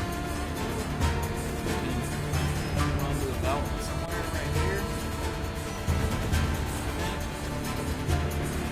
That ruler helps a lot. I think they're coming out with a draw tool soon, which would be great for like area effects and shit like that. So excited.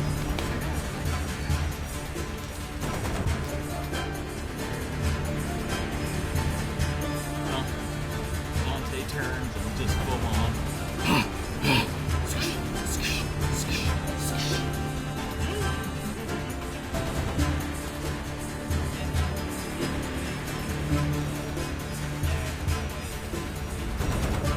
Roll a wisdom saving throw, yes.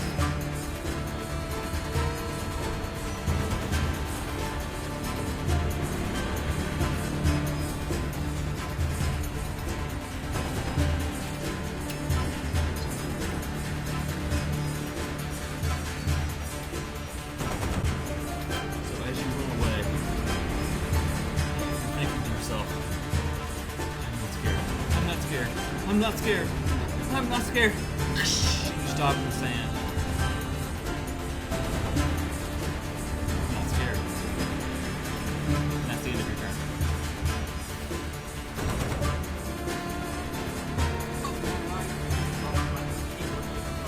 There you go. Tim.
don't know. She got a pretty good perception.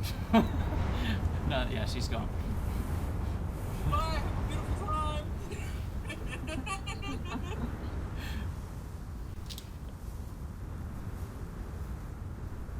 Welcome to the tower. Yay! Yeah, that was cool shit, guys. Cool shit.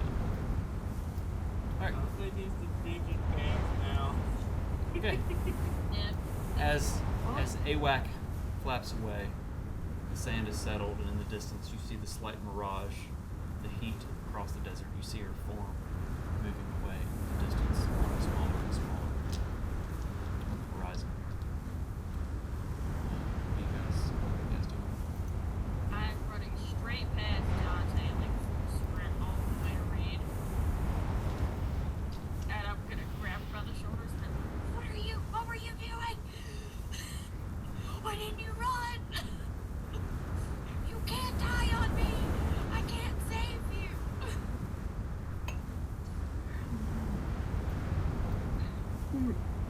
I'm gonna take deep breaths and I think that belly up. Dante runs to Reed and Joel. He may not be but I look at Reed and say, okay, that was pretty cool. I pull out one of my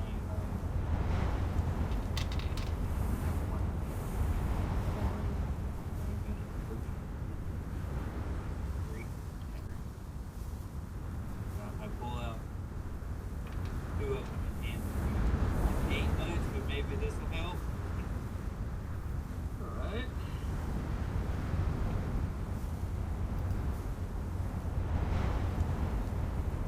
That was What's the feeling on those? I want to say it's 1D.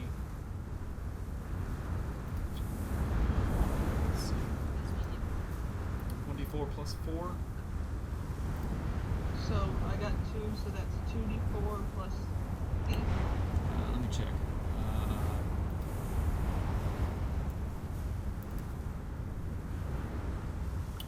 Minor healing of potion is 1d4 plus 3. So you got 2 plus 3. You pull the cap out. You chug it. So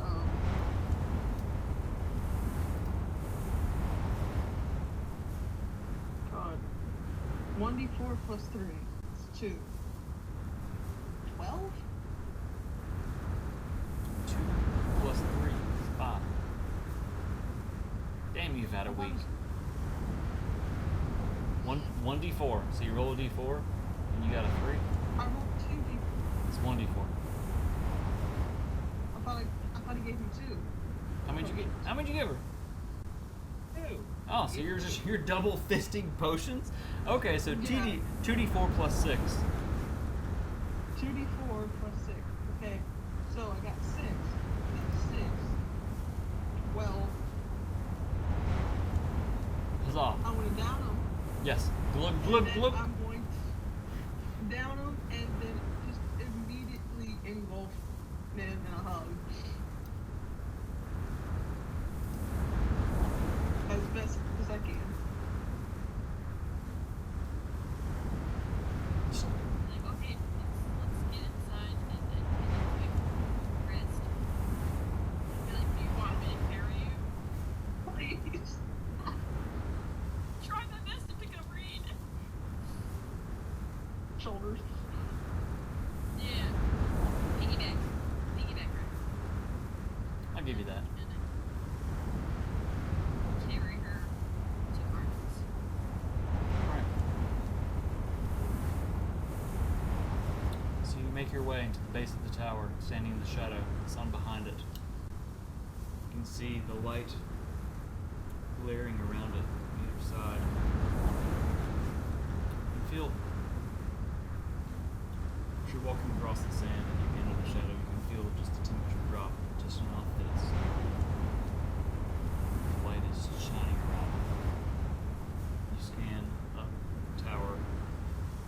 Everyone roll a perception check. A group checks.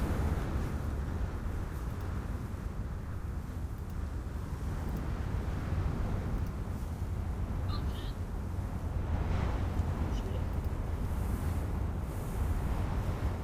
Oh shit! Where did Carvix go? I just rolled that shit. Oh, there it went. 13. 16, 17, 20.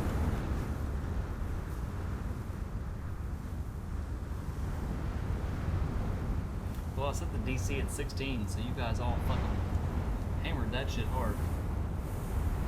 Good job. We had to make up for the poison fog.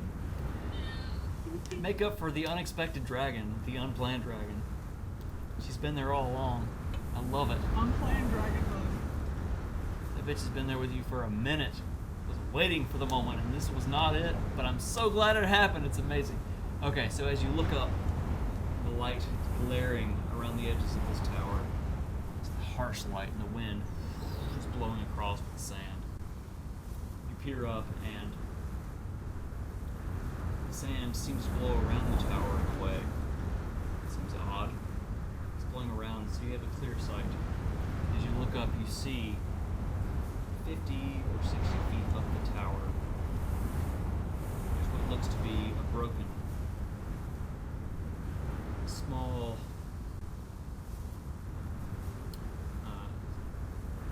it's intact, but it's hanging kind of off to the side of a balcony. From where you're standing, you can't see the opening that leads into it, if there is an opening, but you see a balcony.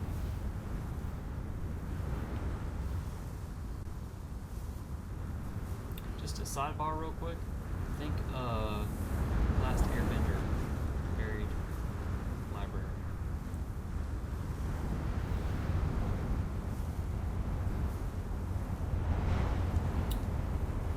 Nix that shit. Sylvie refuses to go with the party. She will stay with Saffron. Nope. At least you don't have you can only drag you only have to drag one around one character token now. For now.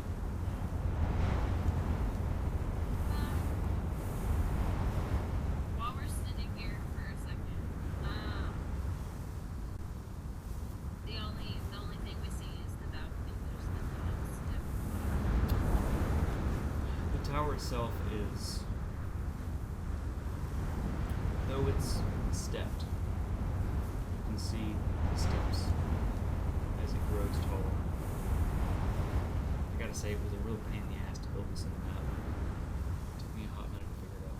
My shit crashed too many times. Anyway, it's stepped up the sides as it grows taller to the point. The steps are so small and so tight that it's really it's steep and it's smooth. The finger it would take incredible finger strength to try to actually climb this thing. It's That's a tall tower, yo. I'm gonna take a second to try to sit back and I'm gonna look at it. The balcony's the only way in. And about how tall the tower itself is probably standing 100 feet tall. The balcony is 50 or 60 feet from where you're standing in the sand. It's hard to tell. It's between 50 and 60 feet.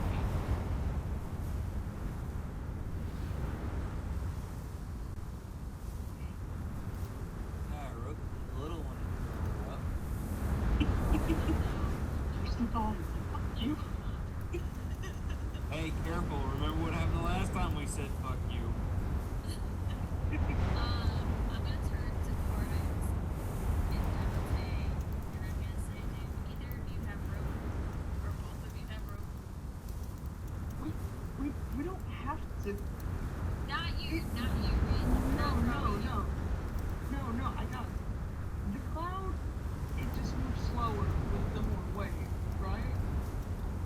carry so much weight. How heavy is Carpus? Too heavy. Heavy armor. Too heavy to carry with you. I'm pretty sure if What it's about on my own? Like, I'm saying Cloud up, one person. I directed it back down, take another person, back up, back down, get another person, rinse, repeat. So we don't have to waste time and checks trying to climb rope like Jim was. let's see. To answer your question, yes, I do have rope though. Let's see how much Carvix weighs in his armor. All the shit that he's carrying. I'm so glad I stole this back. I'm so glad This you was too fun. I'm so glad you rolled well. I am too. Max weight is 400 pounds.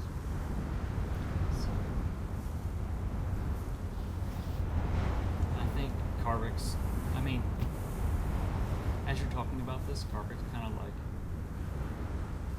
Oh yeah, he has the broom. he holds out his broom like, Oh, yeah. That's right. So, get, just Okay. just for reference in the future, Carvix alone, plus carrying like a backpack and a candle, probably weighs too much for the Menace. okay. Oh yeah. This guy has no idea what's happening, and I love it. Wait, Reed, you have this. Carmen, you have fly up. Carvix pulls his broom out and he sits on it and he hovers 15 feet off the ground. What are we waiting for? Question, you all can fly. What about this short little fucker? I can't fly. Nim can't fly. I'm gonna take her to the cloud. I get the cloud. So I'm gonna lean over to Reed and be like, actually, I don't want to fly on the broom. If that's cool. Trying to feel the power between your legs, bro. Dante. I'm joking. I'm gonna go up to Cars and be like, can I ride with you? Because I think we best friends.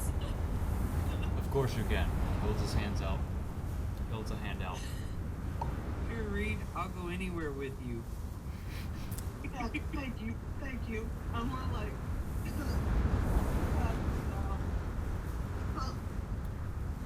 Climb on it. So Dante, as you watch, she pulls this metal flask of sorts out. And as she pulls the lid off, you see a cloud emerge from it. Let's see. Let's see the picture here. Got an idea of exactly what it looks like. I got one. I tried so hard in the Bing image creator to make the cloud, and it was like, no, you're just gonna look foggy as hell. So as she opens the canister,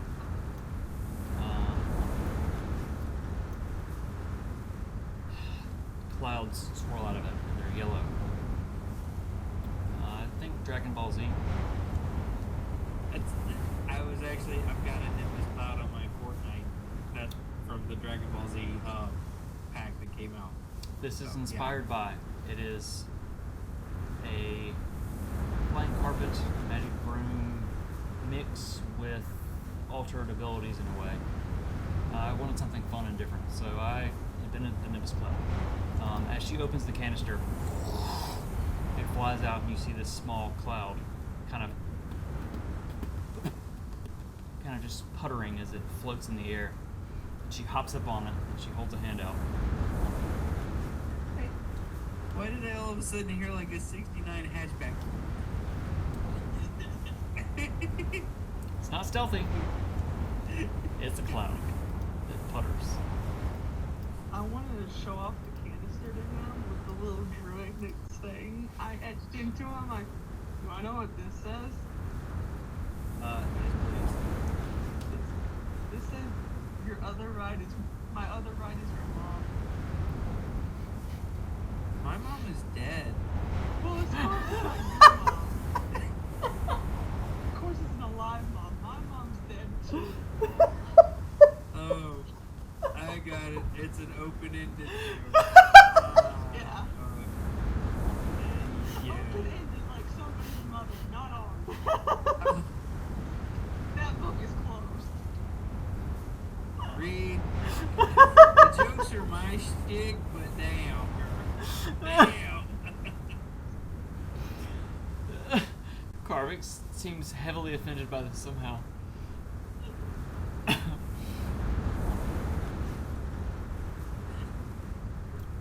Okay. Okay. So, as Nim and Carvix climb aboard the broom, and Reed and Dante don the cloud, moving slowly, they ascend to the platform above.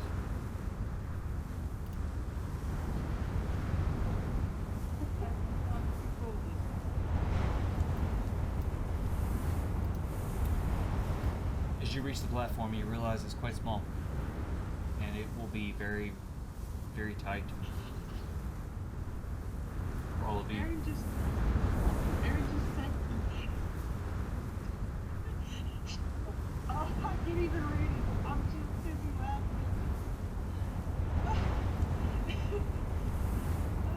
I laughed really loud. I know she could hear me. Did you break John? Because even Lennon's deaf about broke his neck. The sound of that cackling from down the hall. So the cat almost broke his neck listening to me laugh hysterically at your bullshit? Yeah, okay. He knew his anti-ankles were involved. He had to pay attention. So as you ascend the tower, the wind intense around you. You get to the very small balcony that's there. You all kind of gather around it and realize that not all of you can stand on the balcony at once. So what are you gonna do? Ladies first. I'm sorry, what? Is there a doorway? Yes, it's open. There's no doors. It's just darkness. Okay. I'm gonna turn to Reed and be like, do you want to or do you want me to? I'll do it. You said ladies first, but alright. Go ahead, man. Oh, please put hand on Dogfish or you are the princess of the desert. Thank you. Note. Go ahead, princess. Let me note real quick, just as a for you guys. Humans and halflings cannot see in the dark. On second thought. I got this. Hold on. I have a potion of darkness. I'm going to give it to Dante. I'll be like, it's okay. Just hold on to that. I'm gonna tell Carter, I'm gonna hop off. Thanks for the ride. And I'm gonna like stick my head inside the doorway and kind of look around.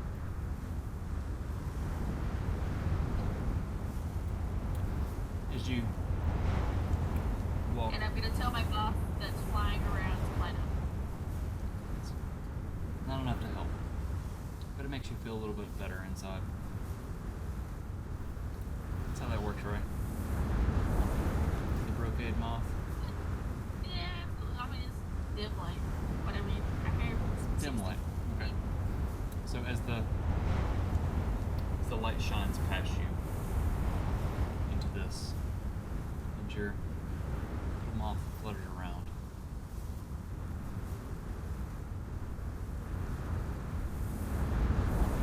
Roll a perception check for me.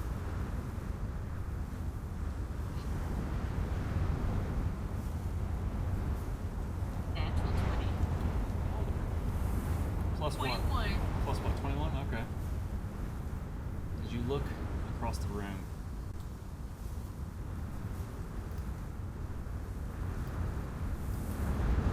okay.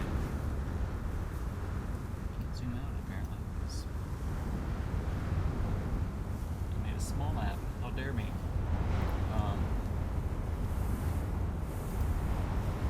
Check my shit. As you scan around, you realize it's this high up in the tower. This room can't be very big. And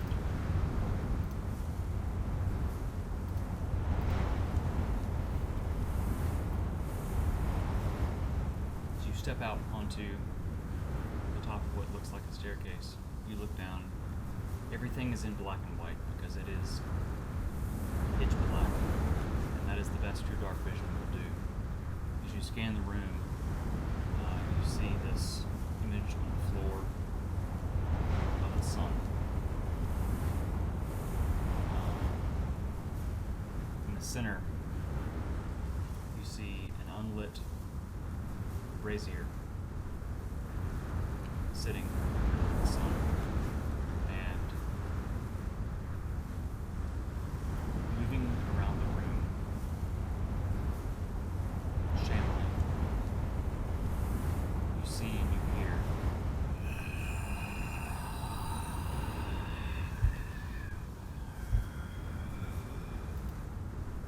taking slow steps. Skeletons.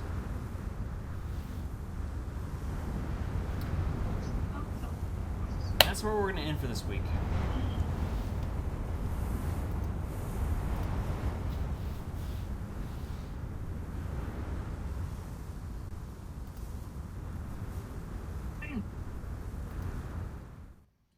Okay. That did not go how I planned it, and I love it.